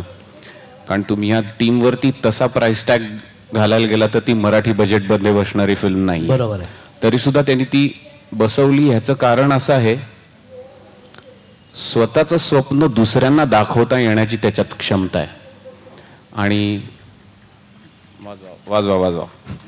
नाही, पण मला सांग, हे खूप ट्रिकी वाक्य आहे. हे नाही, पण ते वाक्य खूप खरंच ट्रिकी आहे. तो जेव्हा काही गोष्ट एन्थुझियाझमनी, एकतर त्याच्या डोक्यामध्ये भूत शिरलं हा, की तो कुणाचंही ऐकत नाही. आणि तो सगळ्यांना नाचवतो. आणि ते भूत त्याच्या डोक्यावरती शिरलं की त्याला ते दुसऱ्याच्या डोक्यावरती पण ठेवता येतं. करेक्ट. त्यामुळे त्याचं जे स्वप्न होतं, आणि हे बालगंधर्वच्या वेळेसपासूनच आहे. म्हणजे बालगंधर्वाची त्याची त्यांनी लुक टेस्ट केली होती. ती आम्ही प्रयोग आमचा कट्यारचा झाल्यानंतर लॅपटॉप करून दाखवत होता. मग त्याचे ह्याच्या वेळेलाच आम्ही काही लोकांकडे गेलो होतो एकत्र भेटायला वगैरे वगैरे. त्यामुळे जनरली त्याचा आणि माझा, तोही मला माझ्या प्रोजेक्ट्समध्ये तशीच मदत करतो बरं का. म्हणजे आमचा एक करार आहे, कुणालाही एखादी गोष्ट सुचली तर त्या सुचलेल्या गोष्टीमध्ये जर मेरिट असेल, त्याच्यामध्ये जर काही बात असेल तर ती गोष्ट आमची होते. मग ती ना त्याची असते ना माझी असते. कट्यार चित्रपटाच्या बाबतीत तसंच झालं. आणि तेव्हा मला असं वाटतं की चांगली मैत्रीचं परिमाण काय असावं, तर हां हे आपल्याला करायचं तर काय करूयात रे. आणि हा जी प्रोसेस म्हणतो, ह्या सगळ्या प्रोसेसचा मी अमेरिकेमध्ये असताना सुद्धा सुप्त असा एक भागीदार होतो. कारण वैभव आणि हा जेव्हा बसायचे म्हणायचे तेव्हा मला अनेकदा रात्रीच्या 2-3 वाजता कधीही काही फोन यायचे, प्रश्न विचारायचा मला. तेव्हापासनं मग त्याच्या स्क्रिप्ट रिडिंगमध्ये रेकीच्या वेळेलाच किंवा पहिल्या शूटच्या वेळेलाच किंवा एडिट झालेलं पहिलं कट बघताना या सगळ्या ह्याच्यामध्ये मी या प्रोसेसचा सोबती आहे. त्यामुळे मला असं वाटतं की मला आवाज होता आला त्याचं हे माझं मोठं भाग्य आहे. की सदाशिवचा मगाशी तो सांगत होता तसं मला असं वाटतं की तो पूर्वीचा सदाशिव जो होता तो त्या भवतालातला सदाशिव होता. पूर्वीची लोक मुळात तुला एक प्रश्न विचारतो की जे सुबोध मगाशी बोलताना म्हणला की नाटकातला जो सदाशिव आहे दार्ढेकरांनी रंगवलेला तो त्याला तितकासा मान्य नाहीये, हे तुला पटतंय का? नाही, त्याचा स्वभाव असा आहे की त्याला तो मान्य नसणार. मला मान्य होता. बर, त्या सदाशिवचा ह्यांनीच डिरेक्शन केलं होतं. नाही, पण त्याच्यावर मला काय वाटतं मी सांगतो. हा. पूर्वीचा जो सदाशिव होता आणि आता जो सदाशिव आहे ह्यांच्यामध्ये फरक काय असेल तर तो सचिन तेंडुलकर आणि विराट कोहलीमध्ये जो फरक आहे तो आहे. कारण विद्वत्ता दोघांकडे आहे, त्याच्याशिवाय ते जिंकू शकत नाही. घराण्याच्या पलीकडे जाऊन गाणं हे स्वयंभू आहे हे सिद्ध करणं खूप हरक्युलियन टास्क आहे, इतकी सोपी नाहीये. पण आता तो निश्चित त्याला तो म्हणतोय तसं ते संदर्भ थोडेसे ढिल्ले किंवा तो सदाशिव थोडासा त्याच्या शब्दांमध्ये बावळट असा वाटत असेल. आणि त्याचं कारण आहे कारण 2016 नाहीच आहे मुळात तो सदाशिव. त्यामुळे आज तो चालणार नाही हे अगदी बरोबर आहे. कारण नाटक 50 वर्षापूर्वीच आहे. नाही, आणि दुसरा अजून त्याच्यामध्ये असा मुद्दा आहे ना की नाटकामध्ये बऱ्याच गोष्टी चालून जातात. बरोबर आहे. कारण तिथे एक स्पॉट आला की आपल्या पण वाटतं की आता तो जवळ आला आपल्या, किंवा सेट जरी रिकामा असला तरी त्याच्यावरती 2 झाडं असली तरी आपण त्याच्यामध्ये 100 झाडं इमॅजिन करतो. पिक्चरमध्ये असल्यानंतर आपल्याला सगळ्या त्या गोष्टी दाखवायला लागतात. आणि बहुत करून तर मेनस्ट्रीम सिनेमामध्ये मला असं वाटतं की अजून सटल सिनेमा हा कमर्शियली व्हायबल आहे असं मला वाटत नाही. त्यामुळे त्याचं जे ड्रामटायझेशन आहे, मेलोड्रामा त्याच्यात क्रिएट करणं झालं की जी बोटं तंबोरा वाजवू शकतात ती गळा सुद्धा दाबू शकतात, हे गरजेचं होतं. कारण आजचं युथ रिसरेक्ट करणारं आहे. माझ्या वेळेला मला 10वी मार्क मिळाल्यानंतर सगळ्यांनाच पडतायत म्हणून मला सगळ्या कॉलेजेसमध्ये ॲडमिशन मिळाल्यानंतर तेव्हाचं कूल कॉलेज कुठलं तर फर्ग्युसन म्हणून मी ॲडमिशन घेतली. आजची मुलं तसा विचार करत नाहीत. त्यांना ऑलरेडी माहिती असतं त्यांना काय हवं आहे. म्हणजे अगदी सांगायचं झालं तर माझ्या भावाचा मुलगा आता 8वीत आहे, त्याला कुठला फोन हवा आहे, कुठलं मॉडेल हवं आहे आणि का हवं आहे हे सगळ्या गोष्टी माहिती आहेत. त्या पार्श्वभूमीवरती हा जो सदाशिव आहे आमचा तो अगदी करेक्ट आहे. त्यामुळे या सदाशिवचं ह्या पूर्ण फिल्मचं प्रोसेसचा एक भाग मला होता आलं ह्याचा मला खूप आनंद आहे. पडद्यामागे असून सुद्धा त्या प्रोसेस म्हणजे माझे आवडते क्षण सांगतो तुम्हाला. हा खूप सटल आहे. भोला भंडारीच्या वेळेला जेव्हा उमा आणि सदाशिव जातात भेटायला पंडितजींना शोधून तिथे येतात असं त्यांना कळतं, तेव्हा पंडितजी म्हणतात तो पूर्वी गायलेला सदाशिव तू आहेस का.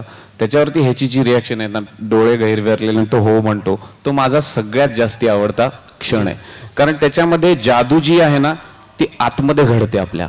म्हणजे प्रसादचं तर कमालच आहे. ते काजवे जे दिसतात तो म्हणल्याप्रमाणे त्या नरेशनमध्ये सुद्धा मला असंच झालं वल्ला आता हे चित्र तयार झालं नाटकातनं, it's departing into a movie realm. पण माझं आवडतं ते तो हो म्हणतो. आणि हे प्रोसेसेस आम्ही डिस्कस किंवा तो ग्रामोफोनच्या समोर बसतो, तो जो शॉट लावलाय सुधीरनी तो अप्रतिम आहे. किंवा कैसे मारो तुम्ही. आणि मला ह्या सगळ्याचा जर आढावा घेतला, मला ज्या गोष्टी आवडल्यात आणि बहुतांश लोकांना मला असं वाटतं की ह्याच गोष्टी आवडल्या, तर मला असं वाटतं की आत्ताच्या सेन्सेशनलायझेशन ज्या जमान्यामध्ये सिम्प्लिसिटी, ब्युटी इन सिम्प्लिसिटी ही जी आहे तर ती फिल्म मध्ये खूप आम्हाला भावते.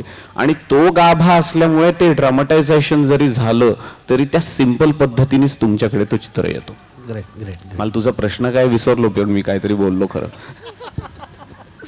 नाही, तू चांगलं बोलतोयस. मला तुला असं विचारायचं होतं की तू या प्रोसेसमध्ये कसा आलास, पण ते उत्तर तू दिलंस, म्हणजे त्याच्यात काही प्रश्न नाही. तसं तू विषयाला धरून तू बोललायस.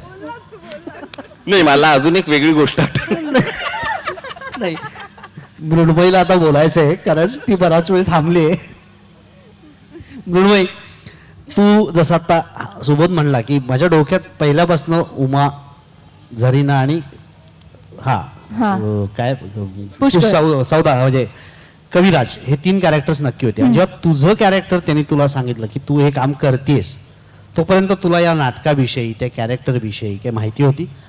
अर्थात माहिती होती. याचं कारण शाळेमध्ये आहे. शाळेमध्ये असताना मी संगीत शारदा नाटक केलेलं आहे किंवा आमच्या मेहेंदळेबाई खूप नाटकं बसवायच्या. तर अनेक नाटकांची वाचनं त्यांनी आमच्याकडून करून घेतलंय. त्यामुळे हे नाटक तेव्हा वाचलं होतं. आणि त्याच्यानंतर मग सुबोधनी जेव्हा परत विचारलं तेव्हा ते मी नाटक वाचलं. आणि मला जेव्हा सुबोधनी पहिल्यांदा विचारलं होतं उमा करशील का, तेव्हा खूप मजा आली. तो मला प्रसंग अजूनही आठवतोय. शाळेत मी सतार वाजवायचे. गाण्याच्या कॉम्पिटिशनमध्ये कायम भाग घेतलेला आहे, पहिली आलेली आहे, डान्स केलेला आहे, सगळं म्हणजे अभ्यास सोडून सगळं केलं शाळेमध्ये. तर हां, खरं बोलतेय मी. ते मगाचपासून मी ऐकते ना, खरं बोल तर तर नाही, तेवढं नको, मार्क विचारतोय तो. तर आम्हाला ना वर्कशॉप्स सुबोधनी काही घेतली होती आणि त्या वर्कशॉपमध्ये आतमध्ये गेलो आम्ही आणि तबला मांडला होता. त्याच्यानंतर दिलरुबा होता, जलतरंग होता, सतार होती, वीणा होती. आणि अशी मी हुरळून गेले होते, कारण शाळेनंतर एवढी सगळी वाद्य एकत्र आलेली मी पहिल्यांदा पाहिली होती. आजकाल अशी वाद्य ठराविक मैफिली सोडल्या तर नाही आपल्याला बघायला मिळत. आणि मी सुबोधला विचारलं, सुबोध यातलं माझं वाद्य कुठलं आहे? तर सुबोध म्हणाला सतार. आणि मी आणखीन खुश झाले, कारण मला ती येत होती. त्यामुळे कदाचित असं होतं ना की कधी कधी तुम्हाला असे रोल्स मिळत जातात की ज्यातलं तुम्हाला काही येत नसतं.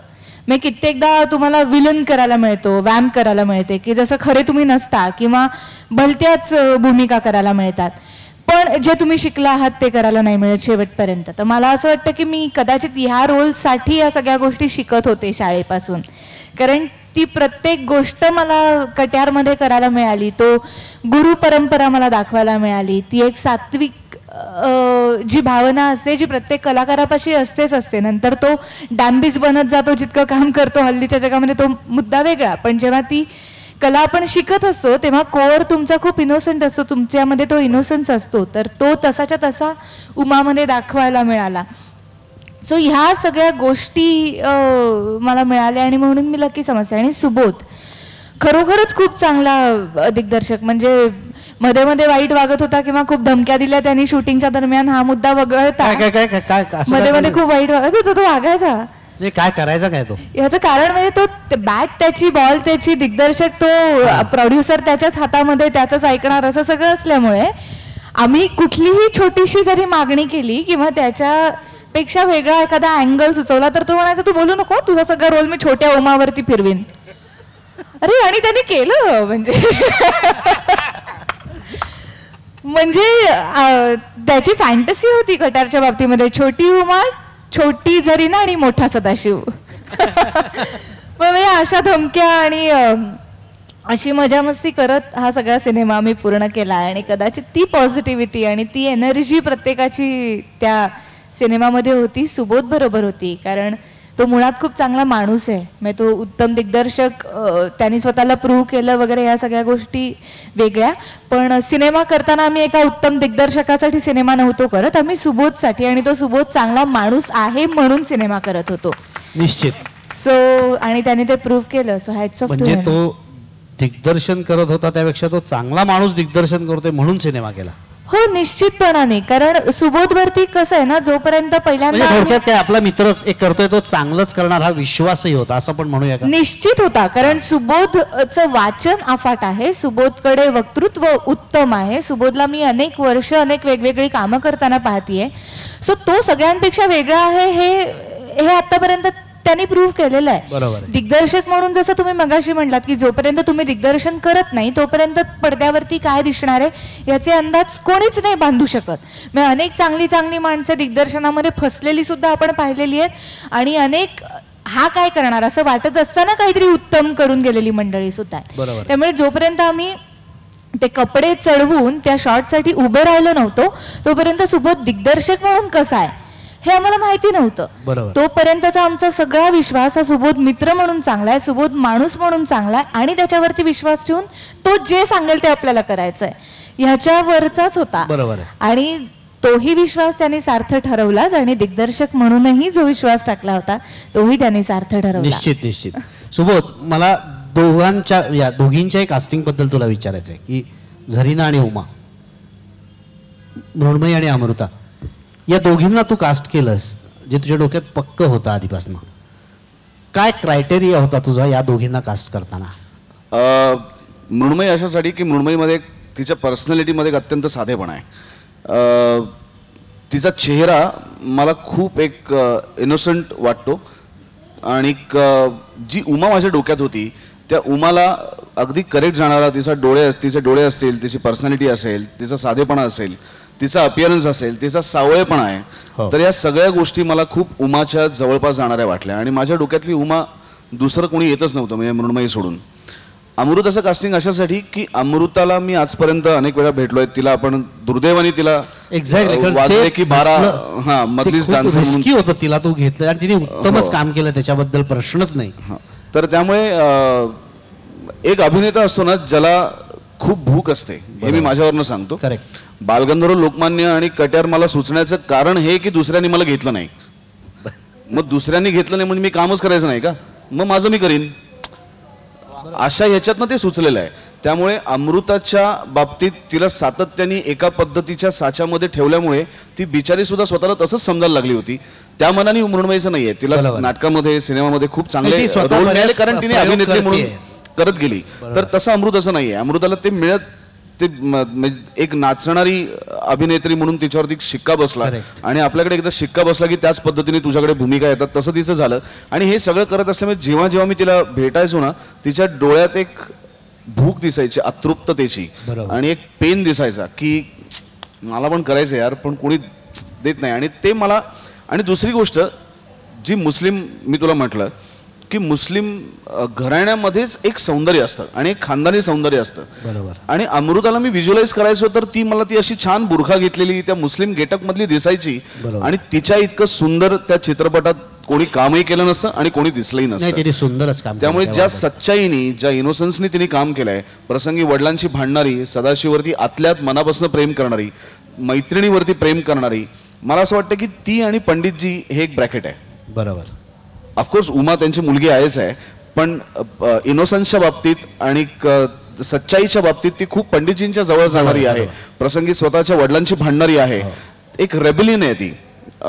तशी उमा नाही आहे. उमाची एक चौकट आहे, त्या चौकटीतच राहणारी उमा आहे. पण अमृता ती कदाचित चौकट सुद्धा ओलांडून जाऊन काही करणारी आहे. बरोबर आहे. त्यामुळे मला असं वाटलं की हे अमृताच्या डोळ्यात जे मला दिसलं ना, तर अभिनेत्याचं सगळ्यात पहिल्यांदा चित्रपटात काय दिसतं तर ते डोळे तुझे दिसतात. तू एक स्वतः नट असल्यामुळे तुला हे ऑब्झर्व करणं, म्हणजे तुला हे सगळं जज करता आलं असं वाटतं तुला? कदाचित असेल, म्हणजे तो मला जास्त फायदा झाला असेल. जसं शंकरजींच्या बाबतीत सुद्धा, शंकरजींचा मी काय अभिनय बघितला नव्हता, पण रोज उठून त्यांचे डोळे बघत होतो ना मी, आणि त्या डोळ्यामधलं जे पावित्र्य आहे ते कसं लपवणार माणूस, आणि अभिनय करून पावित्र्य नाही आणतायत, ते मुळात असावं लागतं माणसामध्ये तर ते येतं. करेक्ट आहे. त्यामुळे मला ऍक्टर, आणि एखादा ऍक्टर जर मी घेतला असता तर जो पंडितजी ज्याच्या गाण्याविषयी इतकं बोललं गेलंय, ज्याच्या गाण्याविषयी इतकं सांगितलं गेलंय, तर गाताना जर एखाद्या अभिनेत्याने अभिनय केला असतं तर ते फारच खोटं वाटलं असतं आणि फारच पपलू वाटलं असतं. त्यामुळे मला अभिनेता नकोच होता. आणि शंकरजींचे डोळे इतके खरे आहेत की पंडितजींना वेगळं काही करण्याची गरजच नव्हती. ते जसे आहेत तसंच त्यांना वावरायचं. तू म्हणतोयस ते बरोबर आहे, म्हणजे ह्याच्याबद्दल प्रश्नच नाही. पण तू जी आधी नावं डोळ्यात तुझ्या डोळ्यासमोर होती, कमल हसन काय, रजनीकांत काय, खान साहेबांसाठी, हां यांच्यासाठी नाही, पंडितजींसाठी नाही, ओके, खान साहेबांसाठी. बरं, त्या सगळ्यांनी कधी ना कधीतरी, नवाज असेल, आशुतोष गोवारीकर असेल, कमल हसन असेल, कमल हसन तर उत्तम अभिनेते आहेतच, तर ह्या सगळ्यांनी कधी ना कधीतरी निगेटिव्ह शेडच्या भूमिका केल्यात. आणि खान साहेब माझ्या डोक्यातला हा निगेटिव्ह शेड मधलाच होता. त्याच्याकडे आपण नंतर येऊ. तर तू जे पंडितजींचं आत्ता सांगतोयस, तसं मी म्हटलं तसं या दोघींना कास्ट करताना, विशेषतः अमृताच्या बाबतीत तुझी जी ऑब्झर्वेशन्स आहेत ती, तू स्वतः नट असल्यामुळेच तुला ते जास्त प्रकर्षाने जाणवलं. नट असल्यामुळे मला तो फायदा झाला असेल की मला मुळात डोळे कळतात. करेक्ट. आणि माझं डोळ्यांवरती विलक्षण प्रेम आहे कोणाच्याही. त्यामुळे मला मृण्मयीचे डोळे सुद्धा खूप आवडतात आणि ते मला उमाच्या ह्याच्यात फिट बसले. आणि मला अमृताचे डोळे सुद्धा बघून असं वाटलं की ते जे एक आणि गंमत अशी आहे बघ की ह्या सिनेमामध्ये आपल्याला असं वाटतं की प्रत्येकाला काहीतरी मिळालंय, पण खरं तर कोणाला काहीच मिळालेलं नाहीये. बरोबर आहे. म्हणजे सिनेमाच्या शेवटी सगळेच जण उपाशी आहेत. बरोबर. कारण सदाशिवला गुरु मिळाले असं वाटतं, पण सदाशिवला गुरु मिळून त्यांचा आवाज गेलाय, एक दरबार सोडून निघून जातो. मृण्मयीला ज्याच्यावरती प्रेम आहे तोही मिळत नाही आणि बापाचाही आवाज जातो. अमृताला काहीच मिळत नाही. त्यामुळे प्रत्येकाच्या आयुष्यात काहीच रिते- न मिळाल्याची रितेपण आहे. रितेपण आहे ना, बरोबर. ते रितेपण मला भयंकर आवडतं या कथेतलं. ओके. आणि जे प्रत्येकाच्या या कास्टिंग केलेल्या त्या प्रत्येकाच्या डोळ्यात आहे. पुष्करच्या बाबतीत मला असं वाटतं की पुष्कर सारखा हरहुन्नरी अभिनेताच नाही आपल्याकडे, की जो कुठल्याही पद्धतीच्या भूमिका अत्यंत उत्तम पद्धतीने साकार करू शकतो. त्याच्या मुळातच त्याच्यामध्ये एक वेडसरपणा आहे. म्हणजे मला कायम असं वाटतं की जर पुष्कर काही वर्ष आधी जन्माला आला असता तर कदाचित पुलंनी त्यांच्या वेगवेगळ्या व्यक्तिरेखांवरती असलेल्या पुस्तकांमध्ये पुष्करची व्यक्तिरेखा घातली असती. नक्की, नक्की. इतका तो वैचित्र्यपूर्ण आहे. हो. त्यामुळे पुष्कर मला कविराज म्हटल्या क्षणीच मला पुष्कर डोळ्यासमोर आला. आणि त्याच पद्धतीने बाकी सगळं कास्टिंग ओके. ठरलं. मृण्मयी, या चित्रपटामध्ये ना तू म्हणजे मला जे खूप गोष्ट अपील झाली की तू न बोलता सुद्धा डोळ्यात हा जे म्हणला किंवा एक्सप्रेशन्सवरनं तुझ्या बरंच काही बोलायचं आणि तिची जी घुसमट आहे त्या उमाची ती तू फार सुंदर पद्धतीने चित्रपटातनं मांडलीस. थँक्यू. तर तू कसा त्याच्यावर विचार केला होतास प्रत्यक्ष रोल करताना? यांच्याकडे का बघतीस तू सारखी? नाही, नाही, कारण हा हा हा हसतोय आणि तो मला हसतच, म्हणजे त्याचं कामच आहे ते, असं झालंय सध्या. त्याला नॅशनल अवॉर्ड मिळाला आणि आम्हाला नाही ना, तर त्यामुळे त्याला जास्त हसू येतं हल्ली. नाही, पण कट्यारच्याच बाबतीत नाही, पण कुठलाच रोल करताना तिथे उभं राहिल्यानंतर कसं काम करूया असा विचार मी नाही करत आणि ते काम आपोआप होतं. म्हणजे एकतर मी दिग्दर्शकांनी सांगितलेल्या गोष्टींवरती विश्वास ठेवून तसंच्या तसं करणारी नटी आहे. मी एका पॉईंट नंतर माझं डोकं जेवढं लावायचं आहे तेवढं लावतेच की आपल्याला हे कशा पद्धतीने, पण त्यांनी आखून दिलेल्या चौकटीमध्ये काम करणं मला जास्त आवडतं. म्हणजे त्यांनी सांगितलेल्या गोष्टींवरती काम करणं. सो एकदा तुम्ही ती स्क्रिप्ट वाचलीत की एक पद्धत असते. काही लोक काय करतात की कुठलाही रोल, मग तो बोहारणीचा असू देत किंवा राजाचा असू देत, तो रोल ते त्यांच्यामध्ये घालतात आणि त्यांच्याच पद्धतीने करतात. Correct. मग ती तुम्ही कुठलाही हा त्यांचे प्रॉब्लेम सिनेमा- आपल्याकडे बऱ्याच ऍक्टर्स आणि हा, तेच actors च्या म्हणतात बाबतीत आहे. की तुम्ही कुठलाही सिनेमा काढून पाहते तेच वाटतात. आणि काही लोक असे असतात, ती पद्धत असते प्रत्येकाची, त्या रोलमध्ये शिरतात, स्वतःची परकाया प्रवेश आपण त्याला म्हणतो. तर मला दुसरी पद्धत जास्त आवडते. मी त्या पद्धतीने प्रत्येक रोल करण्याचा प्रयत्न करते. तर त्यामुळे त्या लाईन्स वाचल्यानंतर उमा काय विचार करेल, उमा आता या सिच्युएशनमध्ये आहे तर मी उमा आहे असं डोक्यात ठेवून तिकडे वागल्यानंतर कदाचित ती तशी एक्सप्रेशन्स येत असतील, पण मला नाही माहिती ती कशी येतात. म्हणजे त्याच्यासाठी तुझं एक फार सुंदर वाक्य चित्रपटामध्ये आहे, भारताचा एक गायक आज मौन झाला. आज मौन झाला. हे फार सुंदर वाक्य त्या चित्रपटामध्ये आहे. चित्रपटात त्याच्यातनं तिची तगमग आणि तिचं दुःख कळतंय त्या एका हो. वाक्यात. मग मला तेच वाटतं, कुठलाही नट जर का त्या दिग्दर्शकाशी आणि त्या ओळींशी, तुम्हाला मिळालेल्या ओळींशी प्रामाणिक राहिला, बिटवीन द लाईन्स त्या ओळींमधल्या शोधल्या, तर मग तुमचे डोळे तेच बोलतात जे लिहिलंय. Correct. वेगळं नाही फारसं बोलायला जात. सो त्याच्याचमुळे ते शक्य झालं असलं सुंदर, पाहिजे. काही प्रश्नच नाही. सुबोध, ह्याला तू गायक म्हणून घेतलास, नाटकामध्ये तू त्याला काम करायला घेतलंस, चित्रपटासाठी गायक म्हणून घेतलास. पण महेश, मला तुला एक फार महत्त्वाचा प्रश्न विचारायचा आहे. सुबोध मित्र आहे, तो करेल, तो चांगलंच करेल, हा सगळा विश्वास आहे, हे सगळं बरोबर आहे. पण शेवटी कट्यार काळजात घुसली ह्या नावाशी एक खूप मोठं नाव जोडलंय, ते म्हणजे पंडित जितेंद्र अभिषेकी.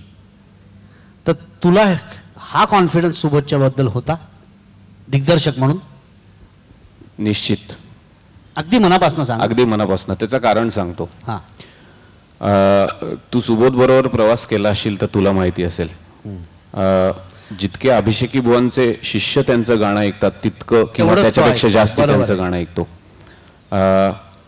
त्याच्या भावदर्शनातनं पडद्यावरच्या, मग तो बालगंधर्व असेल किंवा आता कट्यार काळजात घुसले असेल, याच्यावरनं कुठल्याही बघणाऱ्याला हे नक्की जाणवेल की त्याच्या आतमध्ये जे गाणं वाजतंय ते अस्सल गाणं वाजतंय.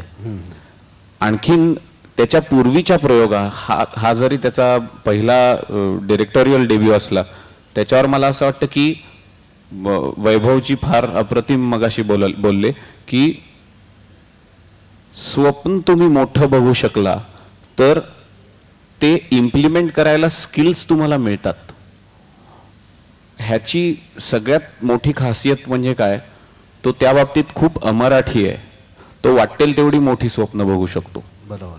आणि मुळातच ज्याच्या डोक्यात बालगंधर्वांवरती चित्र करावं किंवा टिळकांवरती चित्र करावं आणि जो कट्यारच्या तालमीच्या प्रोसेसमधनं आणि 100 प्रयोगाच्या प्रोसेसमधनं गेला आणि समृद्ध झालाय, मला असं वाटतं की ह्याच्यावरती जर चित्र नाही, पण करायचं कसं असतं. होतं, मी माझा प्रश्न विचारण्याचा हेतू तोच आहे की कट्यारमधनं म्हणजे नाटकातनं त्यांनी अभिषेकींचं संगीत तो गायक हात नाहीये लावला म्हणून नव्हता. विचारतोयस का? नाही, गायक नाही, दिग्दर्शक म्हणून चित्रपटामध्ये त्यांनी जेव्हा माध्यमांतर होतं तेव्हा हा एक धोका असतो ना. नाही, उलट माध्यमांतर होण्यानंतर जर धोका असेल तर त्याच्यासारखा उत्तम सोडवणारा कोणीच नाहीये. कारण तो थिएटर करतो, तो सिरियल करतो, तो पिक्चर करतो, तो ऍड्स करतो, सगळ्याच गोष्टी करतो. त्यामुळे माध्यमांमधली बलस्थानं आणि त्यातला फरक कोण समजत असेल तर त्याच्यापेक्षा जास्ती कोणी समजू शकत नसेल. आणि मला असं वाटतंय की हा म्हणजे संगीतावरती खूप प्रेम करणारा असला तरी तो संगीतकार किंवा म्युझिशियन नाहीये. आणि मला असं वाटतं की सगळ्यात मोठं बलस्थान त्याचं ते आहे. कारण जर मी केलं असतं चित्र तर मी गाणार आहे, गाण्यावरती माझं निस्सीम प्रेम आहे आणि इतका जास्ती अभिमान आहे की कदाचित तो अभिमान कुठेतरी पिक्चर तटस्थपणे दाखवण्याच्या आड आला असता. ते सगळं फ्लफ न दाखवता आजच्या काळातलं, तो मगाशी म्हणला तो आजचा सदाशिव, आजचे इंटेन्स असलेले खान साहेब, आजचं चित्र, पण त्यातला जो गाभा आहे तो आपल्या संस्कारातला आहे. मला असं वाटतं की त्याच्यापेक्षा कोणी चांगलं करू शकलं नसतं. तुला विश्वास पूर्ण होता? प्रश्नच नाही. ओके. आणि जेव्हा तुला जेव्हा कळलं की चित्रपटामध्ये बुवांच्या गाण्यांच्या व्यतिरिक्त काही नवीन गाणी पण असणार आहेत, तेव्हाची तुझी प्रतिक्रिया काय होती? मला तेव्हाची प्रतिक्रिया अगदी सिमिलर होती. मी मुळात हे मुद्दाम सांगतो की एकदा ना, म्हणजे आमची जेव्हा डिस्कशन होतात तेव्हा भरपूर मतभेद होतात. बरोबर. मतभेद होतात पेक्षा ब्रेनस्टॉर्मिंग असताना अनेक वेगवेगळ्या पद्धतीचे विचार येतात. तो म्हणेल ते सगळं मी हो हो म्हणतो असं अजिबात नाहीये. मी त्याला म्हणतो तुला काय असं वाटतं, पण त्याच्यानंतर जे एक मत ठरतं ते जर माझं असेल किंवा ते असेल, ते आमचं दोघांचं मत असतं आणि ते पूर्ण संघाचं मत होतं. हे वैभव सुद्धा ह्याला एंडॉर्स करेल, फडतरे सर पण करतील, मृण्मयी पण करतील. त्याप्रमाणे ह्याच्या बाबतीतही असंच झालं. मुळामध्ये मला असं वाटतं की आत्ता जर अभिषेकी बुवा हयात असते आणि त्यांना हे जर चित्राचं संगीत करायला दिलं असतं तर त्यांनी ते आजचं संगीत केलं असतं. नक्कीच. कारण तुम्ही जर तेव्हा त्यांनी केलेले संगीत आहेत, तर विभा इथे आहेत ते सांगू शकतील की पूर्वीच्या संगीत नाटकांच्या संगीताशी त्याची तुलना केली तर त्याच्यात अभिजातता होती, पण एक रूढीवादी जी मरगळ होती ती निश्चित त्यांनी काढून टाकली होती. त्यामुळे 2016 मध्ये त्यांना दिलं असतं तर त्यांनीही नवीन पद्धतीनेच केलं असतं. त्याच्यानंतरचा विषय आता नवीन आणि जुनी गाडी ह्याच्या बाबतीत बघूयात. तर मला असं वाटतं की शंकरजींनी इतकं अप्रतिम त्याच्यामध्ये काम केलं की जुन्या गाण्यांना त्यांनी कुठेही हात लावलेला नाही. आणि मला असं वाटतं की हे करण्याचं डिस्क्रिशन खूप लोक वापरतात. काहीही न करण्याचं डिस्क्रिशन एखादा संगीतकार वापरणं ही मोठी दादेची बाब आहे. काय सोनं आहे आणि कशाला हात लावू नये. म्हणजे एखादा जुना जेवर असतो त्याला पॉलिश कधी करायचं आणि कुठल्या गोष्टीला मोडून त्याचा नवीन दागिना करायचा, ह्याचं डिस्क्रिशन त्यांना फार अप्रतिम आहे. तर त्यामुळे त्यांनी जी पूर्वी बांधलेली गाणी आहे त्याला कुठेही हात लावला नाही. उलट आत्ताच्या साऊंड सिस्टीम प्रमाणे अनेक वाद्य घेऊन ती सगळी अभिजात ही वाद्य घेऊन ती मोठ्या पडद्याला साजेशी त्यांनी वाढवलं त्यांनी. आणि नवीन करताना सुद्धा त्यांनी आजचं, पण मुळात ते सुद्धा तसेच आहेत. ते म्हणजे बॅकस्टेज आम्ही जेव्हा मित्र म्हणून एकत्र वावरतो ते खूप फुल टाइमपास आहेत. ते धमाल करत असतात, ते आमच्यातलेच एक होतात. पण ते जेव्हा गायला बसतात तर तेव्हा he is the Shankar Mahadevan. त्यांनी तोच जो डिस्क्रिशन आहे तो गाण्यामध्ये वापरला. मी कुठेही प्रिटेन्शन आणलं नाही की क्लासिकल म्युझिक येतं ते प्रत्येक वेळेला तंबोरा सुरू राहीलच असं होईलच. एक्झाम्पल तुम्ही बघा सदाशिवच्या एंट्रीच्या वेळेला ऍक्च्युली मला उलटं वाटलं होतं तेव्हा बरं का, की अरे तंबोरा काय नाही, म्हणजे बॅकग्राऊंडमध्ये पाहिजे, त्याची एंट्री आहे, त्याचा इम्पॅक्ट कसा होणार. पण तुम्ही बघा त्या रिक्त ओळी ज्या आहेत त्या म्युझिकल तितक्या आहेत का नाही हा विषय वेगळा आहे, पण ते चित्र चाललंय ते इम्पॅक्टिंग निश्चित आहेत कारण ते तंबोरा नसल्यामुळे. आणि हे शंकरजींनी अप्रूव्ह करणं मला असं वाटतं की ह्याच्यात त्यांचं खूप मोठं डिस्क्रिप्शन. त्यामुळे जुनं आणि नवीन मुळातच मला असं वाटतं की हे फॅसिनेटिंग इतकं आहे ना, कारण एक पिढी गाळली तर पुढच्या पिढीचं आजोबांशी जे सुंदर नातं असतं ना, ते ह्या चित्रपटाच्या सक्सेसनी पण सिद्ध केलं की आज मुलं जी आहेत, जी ही गाणं ऐकतात, 3-4 वर्षाची मुलं, ही जी जुनी गाणी आहेत, घेई छंद किंवा सुरत पिया, की त्यांच्या आजोबांच्या वयाची गाणी आहेत. आणि एखादं मूल आपल्या आजोबांशी जसा संवाद साधेल आणि त्यांच्याबद्दल त्याला जी जवळीक आणि अप्रूप वाटेल, आज ते त्या मुलांना वाटतंय.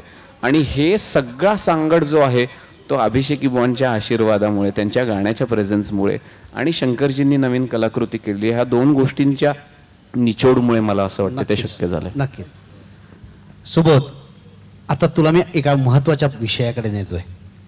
कट्यार काळजात घुसली चित्रपट लोकांनी खूप ॲप्रिशिएट केला, म्हणजे लोकांनी डोक्यावर घेतलं, त्याला साक्ष ही इथली गर्दी आहे आजची.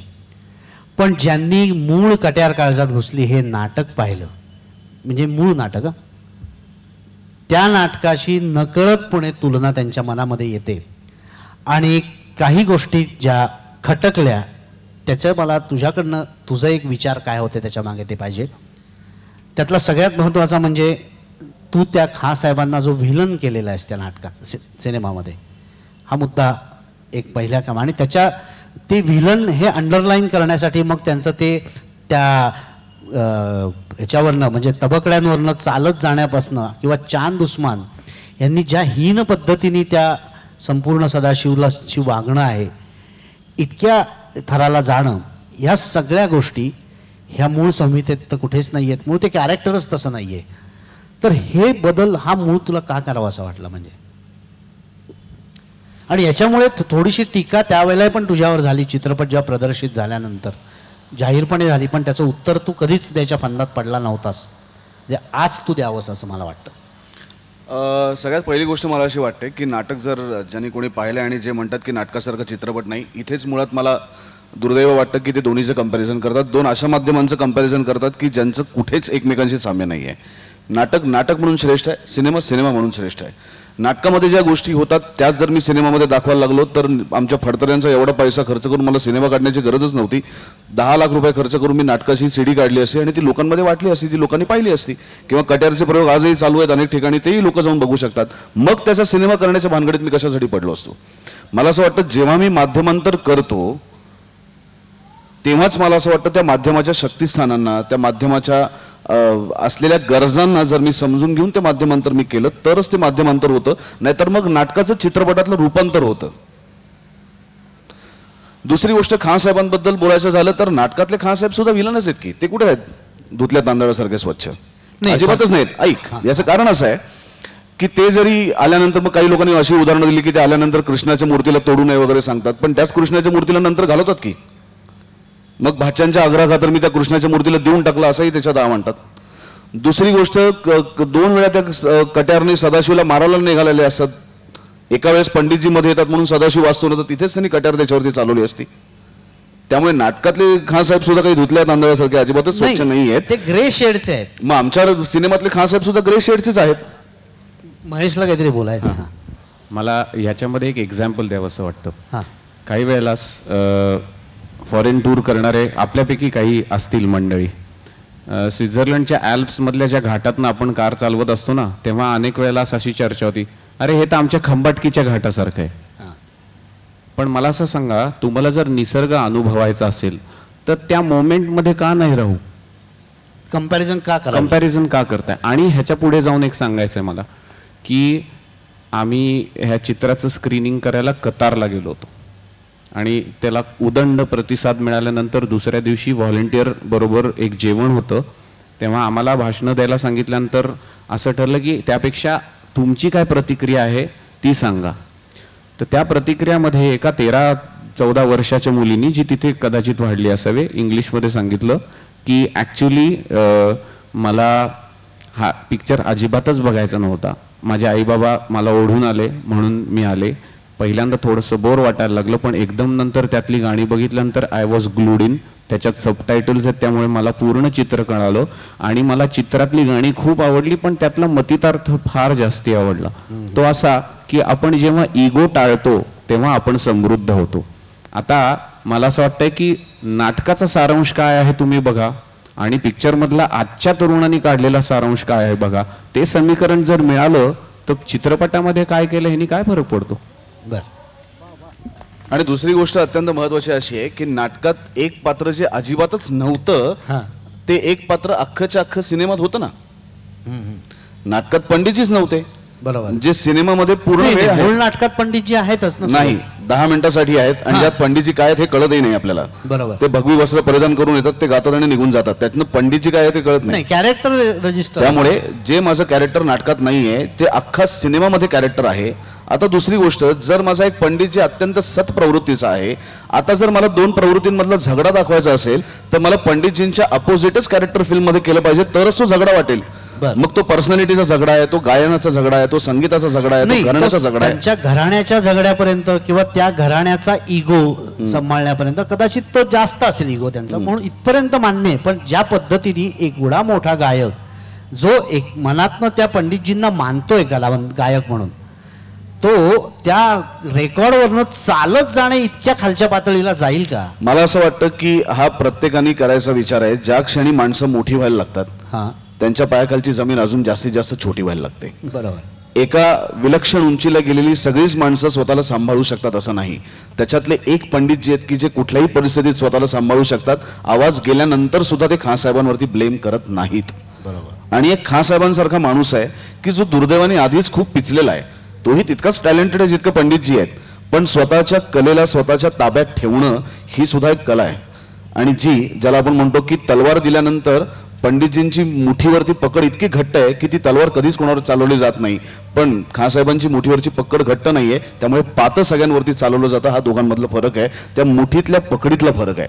हा फरक त्या पर्सनॅलिटीमधला आहे. आणि त्या पर्सनॅलिटीमधला फरकच दिसला नसता, खानसाहेब सुद्धा जर पंडितजींसारखे दिसले असते, मग चित्रपटातलं नाट्य काय राहिलं? त्यामुळे माझ्या चित्रपटातला खानसाहेब निगेटिव्ह आणि एका टोकाला गेल्यानंतर माणूस बदलण्यातली जी मजा आहे, एकाला टोकाला गेल्यानंतर त्यातलं नाटक घडण्यातली जी मजा आहे, तो खानसाहेब सुद्धा जर पंडितजींसारखा असतं तर सदाशिवला त्यांनी शिकवलंच असतं की नाटक घडलंच नसतं. नाही, विशेषतः म्हणजे पंडितजींना. आणि दुसरी गोष्ट, नाटक जर तुम्ही नीट बघितलं असेल तर त्या प्रत्येक गोष्टीला खानसाहेबांनी तिकडे जस्टिफिकेशन दिलंय. म्हणजे नाटकातला खानसाहेब स्वच्छ आणि ग्रे असा होत नाही. नाटकातला खानसाहेब सुद्धा विलनच होता, नाटकात पंडितजी नव्हते. म्हणून तो तुम्हाला असं वाटलं की तो 4-2 गोष्टी तो कृष्णाविषयी बोलेल, 4-2 गोष्टी तो सदाशिवच्या गाण्याविषयी बोलेल, म्हणजे त्याला असं एकदम ग्रे शेड असं करून उपयोगाचं नाही. नाटकात सुद्धा तो विलनच होता आणि सिनेमात सुद्धा तो विलनच आहे. फक्त सिनेमात एक पंडितजी नावाचं पात्र ऍड झालं अख्ख्या सिनेमाभर, म्हणून तो तुम्हाला जास्त डार्क वाटला. अदरवाईज नाटकात सुद्धा तो तसाच आहे. उलट नाटकात स्वतःला त्यांनी मुलामा दिलाय जो सिनेमामध्ये तो देत नाही. म्हणजे आतमधनं एखाद्या माणसाविषयी मला कितीही वाईट वाटत असलं किंवा कितीही त्याच्याविषयी जेलसी असली तरी सुद्धा नाटकातला खानसाहेब ती जेलसी वेगळ्या पद्धतीने व्यक्त करतो, सिनेमातला खानसाहेब तो वेगळ्या पद्धतीने व्यक्त करतो. पुन्हा आपण नाटकाच्या रेफरन्सने बोलतोय म्हणून मी सांगतो तुला की नाटकामध्ये त्याची बायको तिने पंडितजींना वर विषप्रयोग केला आणि त्यांचा आवाज गेला, याचा फक्त संदर्भ किंवा धावता उल्लेख आहे. तुझ्या सिनेमात तो अख्खा सीन आहे आणि नाटकामध्ये कुठेही खानसाहेब त्याचं समर्थन करत नाहीत, जे तुझ्या चित्रपटामध्ये ते करतात. नाटकामध्ये जरी त्यांनी समर्थन केलं नाही तरी त्यांनी काहीच फरक पडत नाही ना. मुळात मुद्दा असा आहे की नाटकामध्येही पंडितजींचा आवाज गेलाय, त्यांच्याच बायकोमुळे गेलाय आणि ह्याच्या नंतर त्यांना पश्चाताप होतो असं सीन सुद्धा नाटकात आहे. आणि सिनेमामध्ये तर त्यांना त्यांच्या बायकोने त्याला पेठा खायला घातलाय आणि त्यांचं मत असं आहे की काही का ना, मी राजगायक आहे, मला राजगायक बनायचं आहे. पूर्वीच्या काळी परिस्थिती अशी होती, आपण जर नीट संगीताविषयीची पुस्तकं वाचली आणि ती अभ्यास केला आपण तर आपल्याला लक्षात येईल की ही घराणेशाही ही काही म्हणजे जे टीकाकारांनी त्याच्यामध्ये लिहिलंय की आमच्या संगीताच्या बाबतीत असं होत नाही, तर अनेक घराण्यातल्या अनेक गुरूंनी ज्या पद्धतीने स्वतःच्या शिष्यांना वापरलंय किंवा वागवलंय हे आपण पाहिलं तर त्याच्यात आपल्याला खानसाहेब बरे वाटायला लागतील. बरोबर नाही का? त्यामुळे मला असं म्हणायचं आहे की हा सिनेमा आहे, ओके, हे नाटक नाही. बरोबर. म्हणून मी माझ्या पहिल्या प्रेस कॉन्फरन्समध्ये सांगितलं होतं की ज्यांना नाटक सिनेमामध्ये बघायचं आहे त्यांनी सिनेमाला येऊ नका. तुम्ही नाटक बघा, ज्यांना सिनेमा बघायचा आहे त्यांनी सिनेमाला या. नाही, पुन्हा पण हे मला तुझं म्हणणं एक दिग्दर्शक म्हणून पूर्णतः मान्य आहे. पण फक्त मग मुद्दा असा येतो की तू जेव्हा सिनेमाचं टायटल कट्यार काळजात घुसली हे लिहितोस त्यावेळेला ते कुठेतरी नाटकाशी त्याची तुलना स्वाभाविकपणे होणार. त्यामुळे तू असं म्हणणं की तुम्हाला तर नाटक बघायचं तर तुम्ही सिनेमाला येऊ नका, याविषयी जरा मला असं वाटतं की हे बघ, हा भूमिकांमधला फरक असतो. आता खासाहेब निगेटिव्ह आहे, मग त्याला अमुकाने दाखवलं, त्याला तमुकाने दाखवलं. तुम्ही कितीही चांगला चित्रपट किंवा कितीही चांगलं नाटक केलं तरी त्याला प्रत्येक 10 माणसांमध्ये जर तुम्ही विचारलं नाही, तर व्यक्तिगत प्रत्येकाची किंमत प्रतिक्रिया असू वेगळी शकते. असते. बरोबर, हे दुसरी गोष्ट, मी एक चित्रपट करायचा ठरवलाय, मी एका पद्धतीने एका गोष्टीकडे बघतोय, त्याच्यामध्ये माझा खासाहेब कसा असावा हे नाटकावरनं ठरवणारा मी दिग्दर्शक नक्की नाही.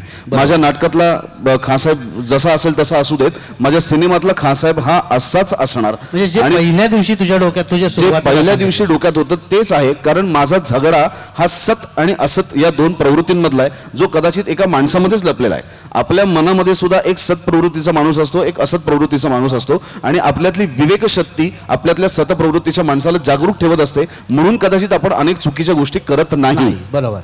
पण खासाहेब मधल्या त्याच प्रवृत्तीचा माणसाला, त्या विवेकवादाला त्यांनी मागे खेचलाय किंवा कदाचित त्यातला विवेकवाद झोपलेला आहे, आणि त्यामुळे त्याच्यातली असत प्रवृत्ती ही जास्त लोकांसमोर येते. बरं, जेव्हा सिनेमाची सुरुवात होते तेव्हा खासाहेब हा पंडितजींसारखाच आहे, पंडितजींच्या गाण्याचं कौतुक करणार आहे. निश्चितच आहे. सातत्याने 13-14 वर्ष हरल्यानंतर जेव्हा त्याचा समाजात त्याचा अपमान व्हायला लागतो. अरे, आपण साधी उदाहरणं बघतो. आज एखाद्याची गाडी एखाद्या माणसाला लागली आणि जरा गाडी पुढे घ्या असं म्हटलं तरी सुद्धा एखाद्याचा इगो दुखावला जातो आणि मारहाण घडली. अशी कालच कोथरूडमध्ये घडलेली घटना आहे, पौड रोडला. असं आजच मी पेपरमध्ये वाचलंय की केवळ गाडी पुढे घ्या सांगितलं म्हणून 10 लोकांनी येऊन मारहाण केली. याला काय म्हणणार तू? मला असं म्हणायचं आहे की ही प्रवृत्ती समाजात असते, त्यातल्या एका प्रवृत्तीचं प्रतिनिधित्व खासाहेब करतो, एकाचं पंडितजी करतो. नाही, हे मग वैश्विक आहे ना. त्यामुळे नाटकातला खासाहेब पिक्चर मध्ये का नाही घेतला या म्हणण्याला काही अर्थ आहे असंच मला वाटत नाही. मला एक थोडंसं याच्यामध्ये बोल ना. असं बोलायचंय बोल, की बोल. कुठलंही नाटक किंवा कादंबरी म्हणजे काही पायथागोरसचं प्रमेय नाही की ते तसंच्या तसं पिक्चरमध्ये घेतलं नाही तर तुमचा पिक्चर चुकेल. मला म्हणायचंय त्याच्यामध्ये प्रत्येक जण एका कलाकृतीमध्ये स्वतःचं असं काहीतरी कायम शोधत असतो. ती कॅरेक्टर्स तुम्हाला वेगवेगळ्या रूपामध्ये दिसतात, त्या कॅरेक्टरला तुम्ही आणखीन काहीतरी स्वभाव वैशिष्ट्य देता. कारण नाटक काही एका ठराविक लोकांनी पाहिलेला आहे आणि आमचा सिनेमा हा 7 समुद्रापलीकडे जाऊन सुद्धा लोक पाहणार आहेत. सो त्या प्रत्येकाला पटणारा एका कुठल्या तरी प्रतलावरती येऊन तो सिनेमा बनला पाहिजे असं मला वाटतं. त्यामुळे कधीही नाटक आणि सिनेमा याच्यामध्ये थोडासा काहीतरी खोट आढळली तर हे तुम्ही असं का केलं, हे तुम्ही असं का नाही केलं, त्याच्यापेक्षा सुद्धा सिनेमा कसा वेगळा आहे, नाटक कसं वेगळं आहे. म्हणजे मला मान्य आहे की निष्ठा तुमची पहिल्यांदा त्या नाटकापाशी अर्पण केलेली असते, पण दुसरी तेवढीच चांगली गोष्ट आली तर ती ॲक्सेप्ट सुद्धा करायला मला असं वाटलं की ते करता आलं पाहिजे. आणि ह्या वादांपासून आपण जितके दूर राहू ना तितकं सिनेमा कसा चांगला वाटला किंवा सिनेमा का आवडला नाही याबद्दल बोलणं हे जास्त संयुक्तिक राहील रादर दॅन तुम्ही नाटकातलं हे का घेतलं आणि हे का घेतलं नाही. हे तुलना योग्यच नाही असं तुझं मत आहे. मला हो, एक- निश्चितच. त्याला थोडीशी वेगळी हे द्यायची आहे. मला आढळलेलं माझ्या साधनेतनं एक 3 टप्पे सांगतो. श्रवण, चिंतन, मनन असे 3 टप्पे असतात. श्रवण म्हणजे पहिला तुम्ही एखादी गोष्ट ऐकता. चिंतन म्हणजे तुम्ही ती गोष्ट ॲनलाइज करून त्याच्या मागचा सारांश समजता. आणि मनन म्हणजे हे मला पटतं का आणि हे असं नसतं तर मला कसं दिसलं असतं. त्या जेव्हा निष्कर्षाला तुम्ही पोचता तेव्हा ती गोष्ट तुमची आपली होती, त्याच्यामध्ये तुम्हाला आपला राम दिसतो. आता आपला राम आपल्याला कसा दिसावा हे आपण ठरवत नसतो, त्या प्रोसेसमधनं ती गोष्ट इव्हॉल्व्ह होत असती. ती कदाचित सुबोधला ह्या पद्धतीने ती इव्हॉल्व्ह झाली. मी मगाशी सांगितल्याप्रमाणे त्यांनी काय स्क्रिप्ट वाचून कोणीतरी पैसे भरपूर त्याला प्रॉमिस केलेत म्हणून ह्या प्रोजेक्टसाठी वापरावेत असं केलं डिड्युसिंग तो तसा नाहीच आहे. नाही, आय एम डिड्युसिंग हे की तर एक ऍक्च्युली वाल्याचा झालेला वाल्मिकी येतो, त्याच्या पूर्वी त्याचं गाण्याशी काहीही संबंध नव्हता, पण आतमध्ये टिचकी वाजल्यानंतर तो प्रवृत्त झाला कट्यार करायला, त्याच्यानंतर बालगंधर्व करायला, त्याच्यानंतर कट्यारवरती सिनेमा करायला. आणि म्हणजे तोही असू शकतो. तू जे म्हणतोस ना, जरूर नाटकातला सदाशिव किंवा नाटकातले खासाहेब तसेही असू शकतात, कारण तेही डोक्यावरतीच घेतलंय नाटक. पण जर ह्या चित्रपटामध्ये असं आढळलं असेल आम्हाला तर तेही डोक्यावर घेतलंय. तर मला असं वाटतं की ह्याची त्याच्याशी कंपॅरिझन करण्याच्या ऐवजी समजा सुजाताची मस्तानी आणखीन गुजर मस्तानी हाऊस दोन्ही याच्यातली मस्तानी मस्त आहे असं म्हणून आपण पुढे जाऊयात. ओके, किंवा इंडिव्हिज्युअल त्याच्या किंवा इंडिव्हिज्युअल बोला की ही चांगली आहे किंवा ही चांगली नाही आहे, म्हणजे त्याच्यात दोन ह्याची तुलना करण्यात आणि अर्थ तो नाही. खूप फरक आहे रे नाटकातला. मग तसे बदल तर अनेक आहेत. नाटकातला खासाहेब अख्खा मराठीत बोलतो, आमचा खासाहेब उर्दूमध्ये बोलतो, असे खूप फरक आहेत नाही, जे पण तू जे माध्यमांतर कटार केलं होतंस त्याच्यामध्ये बऱ्यापैकी तू जा खास नाही काही हिंदीमध्ये काही शब्द बोलत होते. होता. एक छटा म्हणून काही शब्द होते, ते काही पूर्ण अख्खच्या अख्खं नाही. खासाहेब उर्दू हिंदीमध्ये बोलत नव्हता. पण सचिनजींच्या जर उर्दूमध्ये कमांड आहे, त्यांची जर त्याच्यावरती पकड आहे, तर मला तर उलट ऍडव्हान्टेज आहे की माझा अख्खा खासाहेबच मी उर्दूमध्ये दाखवेन, कारण त्या भाषेची पण एक गंमत नाही, आहे. नक्कीच. नाहीतर आपल्याला इतकं सुंदर उर्दू ऐकायला सुद्धा मिळत नाही आजकाल. बरोबर. नाही, हे सुबोध माध्यमांतर म्हणा किंवा एक त्या नवीन माध्यम तुझी एक दिग्दर्शकीय त्याच्यावरची एक संस्कार म्हणून मी म्हणतो. किंवा मग तसं म्हणशील तर त्याच्यातला म्हणजे तू जे कॅरेक्टर नाटकामध्ये करत होतास की जे पुष्करनी केलं, ह्या दोन कॅरेक्टरमध्ये सुद्धा खूपच फरक आहे. तर मग हे ते जे कॅरेक्टर म्हणजे वसंतराव देशपांडेंनी स्वतःच असं म्हटलं होतं की खासाहेब जर मी केला नसता तर तुम्हाला कुठला रोल करायला आवडला असता, तर त्यांनी कविराज असं सांगितलं होतं वसंतरावांनी स्वतः.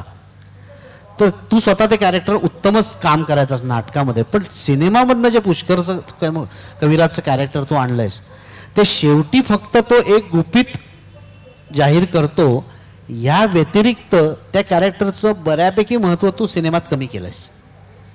तर काय सांगशील तुला? मुळात मी तेच सांगेन की सिनेमामध्ये जे नाटकात नसलेली पात्र सिनेमामध्ये आली. मुळात हा झगडा खासाहेब पंडितजी या दोन प्रवृत्ती म्हणजे तुला त्याच्यातून तो फोकस मला फोकस शिफ्ट करायचा नव्हता. ओके. दुसरी गोष्ट, नाटकात कविराजाच्या तोंडी कितीही सुंदर वाक्य असली तरी सुद्धा नाटकात तो घडवत काहीच नाही. बरोबर. आणि सिनेमामध्ये असं काहीच न घडवणारं एखादं पात्र जर माझ्याकडे असतं तर माझा सिनेमा 20व्या मिनिटाला लोक बाहेर पडली असती. कारण नुसती शाब्दिक बडबड तुम्ही फार वेळ ऐकू शकत नाही. तुम्हाला घटनाक्रम लागतो, त्यांची एक साखळी लागते, त्याच्यातनं सिनेमाची गोष्ट पुढे जाते. मला कविराज खूप आवडतो म्हणजे तो सिनेमा अख्खा वेळ असला पाहिजे असं काही त्याचा नियम नाहीये. माझा सिनेमातला नियम तो आहे की माझा सिनेमा कुठेही तुटक वाटला नाही पाहिजे. त्या सिनेमाला एक सलगता असली पाहिजे, तो सिनेमा प्रवाही असला पाहिजे. त्यातल्या घटना, त्यातली गाणी, त्यातलं संगीत या सगळ्यांमुळे गोष्ट पुढे सरकली पाहिजे. ती जर एकाच जागी थांबून केवळ डायलॉगसाठी थांबून राहिली तर त्याला काही अर्थ आहे? डायलॉगसाठी असेल किंवा गाण्यासाठी असेल तर त्याला काही अर्थ आहे असं मला वाटत नाही. म्हणून नाटकातला कविराज मला कितीही आवडत असला तरी सुद्धा तो सिनेमात येताना त्याच्या अनेक मर्यादांमुळे तो कमी वेळेचा झाला. अदरवाईज पण तो छंद करणारा आहे, तो कवी आहे, त्यामुळे त्याला काही छंद आम्ही सिनेमामध्ये दिले ज्यातनंच त्याचं इंट्रोडक्शन होतं. 2-3 सीन कविराजाचे कट झाले लेंथमुळे. अच्छा. त्यामुळे त्यामुळे तो अजूनच कमी तुम्हाला दिसला. ओके, ठीक आहे. ही चर्चा जी केली आहे त्याच्यामध्ये कुठेही क्रिटिसिझम किंवा उगाचच काहीतरी आपला शहाणपणा दाखवणं हा हेतू नव्हता. पण बऱ्याच वेळेला बऱ्याच वर्तमानपत्रातनं म्हणा किंवा खाजगी गप्पांमधनं जे लोकांच्या मनात काही प्रश्न होते, जे मी सुबोध तुला आठवत असेल तर मी तुझ्याशी बोललो पण होतो की ह्याच्यावर तू एक तुझा दिग्दर्शकीय विचार मांडावास काय आहे. कारण जोपर्यंत तू तुझी बाजू सांगत नाहीस तोपर्यंत ती चर्चा पूर्ण होत नाही किंवा त्याला पूर्णविराम पण मिळत नाही. अन्यथा ती चालूच राहते. केवळ याच हेतूने आज म्हणजे मी हा विषय मुद्दाम तुमच्यासमोर काढला. पण सगळ्यांची मैत्री आहे एरवी. नाही, आणि मला एक महत्त्वाची गोष्ट या ठिकाणी सांगायची की मुळामध्ये सुबोधला जे आता मी शाळेपासून बघतोय, जसं आता महेश म्हणला की वाल्याचं वाल्मिकी होणं एका अर्थाने, ते त्याच्यातला जो परिपक्वता आहे त्याच्या वागण्यातली, त्याच्यातल्या नटाची आणि त्याच्यातल्या विचारवंताची, ही परिपक्वता मी स्वतः पण गेले अनेक वर्ष अभ्यासतोय की तो कसा बदलत गेलाय आणि चांगल्या अर्थाने तो बदलत गेलाय. आणि त्याचप्रमाणे जे मृण्मयीने सांगितल्याप्रमाणे बॅकड्रॉपला त्याच्यातलं माणूस पण मात्र कायम तो बॅकड्रॉप आहे. आणि हे त्याच्या यशाचं नक्कीच क्रेडिट आहे. आणि कट्यार काळजात घुसली चित्रपटासारखं शिवधनुष्य उचलणं ही खायची गोष्ट निश्चित नव्हती. त्यांनी ती यशस्वी पूर्ण केली, उत्तम टीम मानली, सर्व गुणवान मंडळींना सुद्धा एकत्र आणायला तेवढं कसब लागतं ते त्यांनी केलं. मी मृण्मयीला एक सांगणार आहे की मृण्मयी, तू उत्तम अभिनेत्री तर आहेसच पण उत्तम कवयित्री पण आहेस. म्हणजे एवढं कवयित्री अचंबित होऊन काय आहे. बघतेस नाही, माझ्याकडे? उत्तम आहे का नाही ते मला माहिती नाही. अच्छा, म्हणून. जरा अचंबित आहे. हा. आता कळेल ना. महेश काळे नावाचे जे समीक्षक इथं बसलेले आहेत भाष्य करायला, हो. तर त्याच्यावर त्यांनी सांगितलं आता कळेल, आता पुण्याचा बाण आहे, पुण्याचा बाण आहे. आता उत्तर दे त्याला कवितेतनं, आणि मग तू नक्की सांग काय ते, तू कारण पुण्याचा देस. झालं, त्याने आधीच शरणागती पत्करली. चांगलं आहे, चांगलं आहे म्हणून. हो, जिथे वादाचा मुद्दा येईल तिकडे पहिल्यांदा मागे जायचं आहे त्याचं ठरलेलं असतं. त्यामुळे नाही, पण मला आवडेल, नक्की आवडेल, कारण एक असं ऐकव ना तुझं काहीतरी छान. वळणावरती वळताना त्या सरला होता विचार सारा, वळणावरती वळताना त्या सरला होता विचार सारा, गरजत होता मेघ धुंद नभी, बरसत होता देत इशारा. हात कापरा घेता हाती अवचित चुकली श्वासांची लय, हात कापरा घेता हाती अवचित चुकली श्वासांची लय, स्पर्श असा सरसरला गात्री अधीरतेचा ओठी संचय. लखलखली ती वीज लख अन समरसपण अनुभवले नेत्री, लखलखली ती वीज लख अन समरसपण अनुभवले नेत्री. तुटली सारी बंद बंधने लाजरी जखम मग माळिली रात्री, वळणावरती वळताना त्या सरला होता विचार सारा, गरजत होता मेघ धुंद नभी, बरसत होता देत इशारा. क्या बात आहे मृण्मयी. कसं वाटलं महेश? अप्रतिम ना. तेही ठरलंय आमचं. काय महेश, तुझी सुटका नाहीये, कारण गायकाने बोलून नुसतं भागत नाही हो, गायल्याशिवाय समाधान नाही, बरोबर आहे की नाही? त्यामुळे अर्थातच आपण आजच्या गप्पांचा सुरेल शेवट करणार आहोत. पण तत्पूर्वी मी उद्याच्या कार्यक्रमाविषयी सांगू इच्छितो. उद्या यावर्षीच्या DSK गप्पांचा समारोपाचा कार्यक्रम आहे. भारताचे माजी गृहमंत्री आणि महाराष्ट्राचे माजी मुख्यमंत्री सुशीलकुमारजी शिंदे यांच्याशी सुधीर गाडगीळ हे संवाद साधणार आहेत उद्या संध्याकाळी 6:30 वाजता, आणि त्यांनी या कार्यक्रमाचा, यावर्षीच्या गप्पांचा शेवट होईल. महेशला गायला विनंती करण्यापूर्वी सुबोध, एक शेवटचा प्रश्न तुझ्यासाठी अशाच आहे की ज्याचं उत्तर फक्त तूच देऊ शकतोस. माझ्या कानावर एक गोष्ट आली आहे. सुबोध भावे कट्यारच्या यशानंतर कट्यार काळजात घुसली भाग 2 ची निर्मिती करतात. खोटी आहे. खरं सांगा, कारण खोटी का, बातमी आहे. ऐक, हा तुझा एक हे असू शकतो हेतू की आत्ताच काही डिस्क्लोज नको करायला, कारण तसा तू डॅम्बिसपणा पूर्वी पण केलेला आहेस बालगंधर्व आणि लोकमान्याच्या बाबतीत.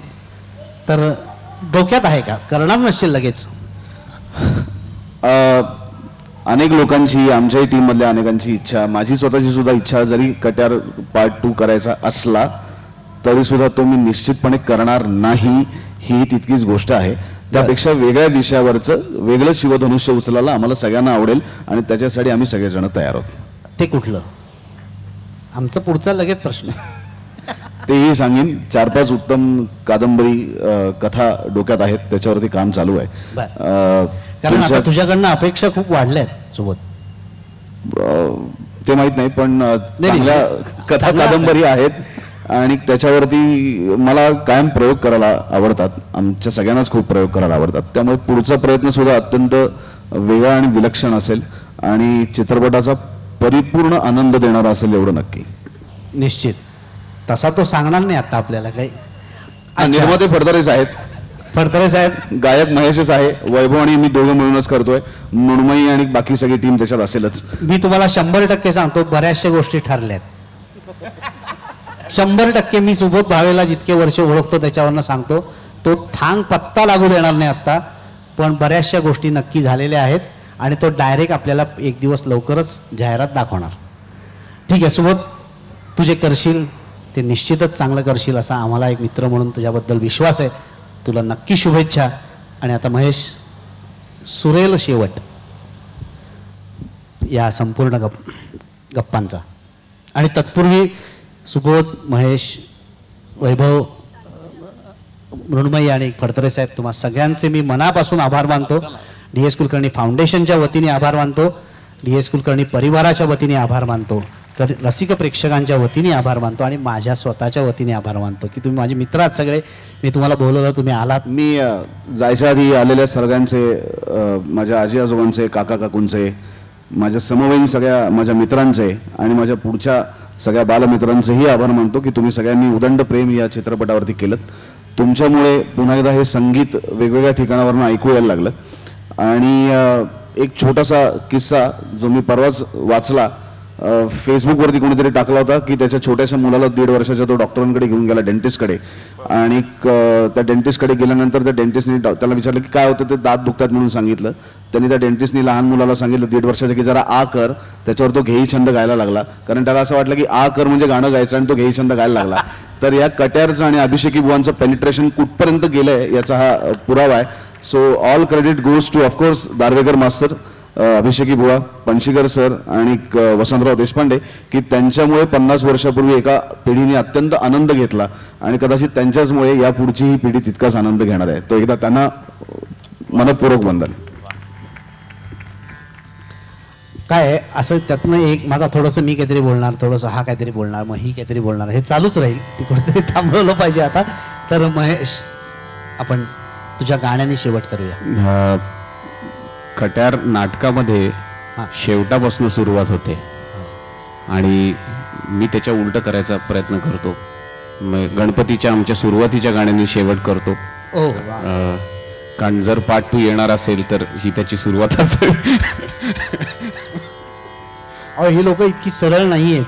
आता बघा, त्यांनी उगाच एक डोक्यात जाता जाता किडा सोडला.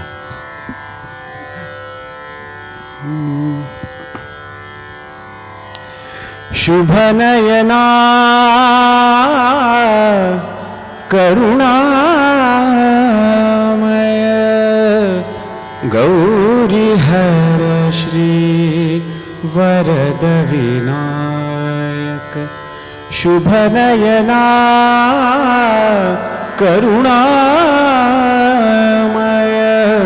गौरी हर श्री वरद विनायक. ओंकार गणपती ओंकार गणपती अधिपती सुखपती छंदपती गंधपती लीन निरंतर हो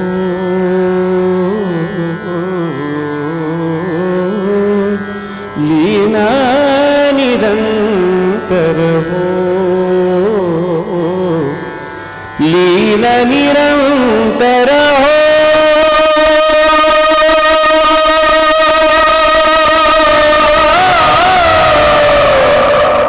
सूर निरागस हो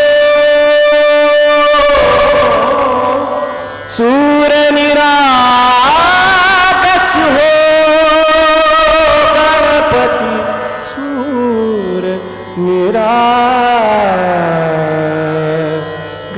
हो.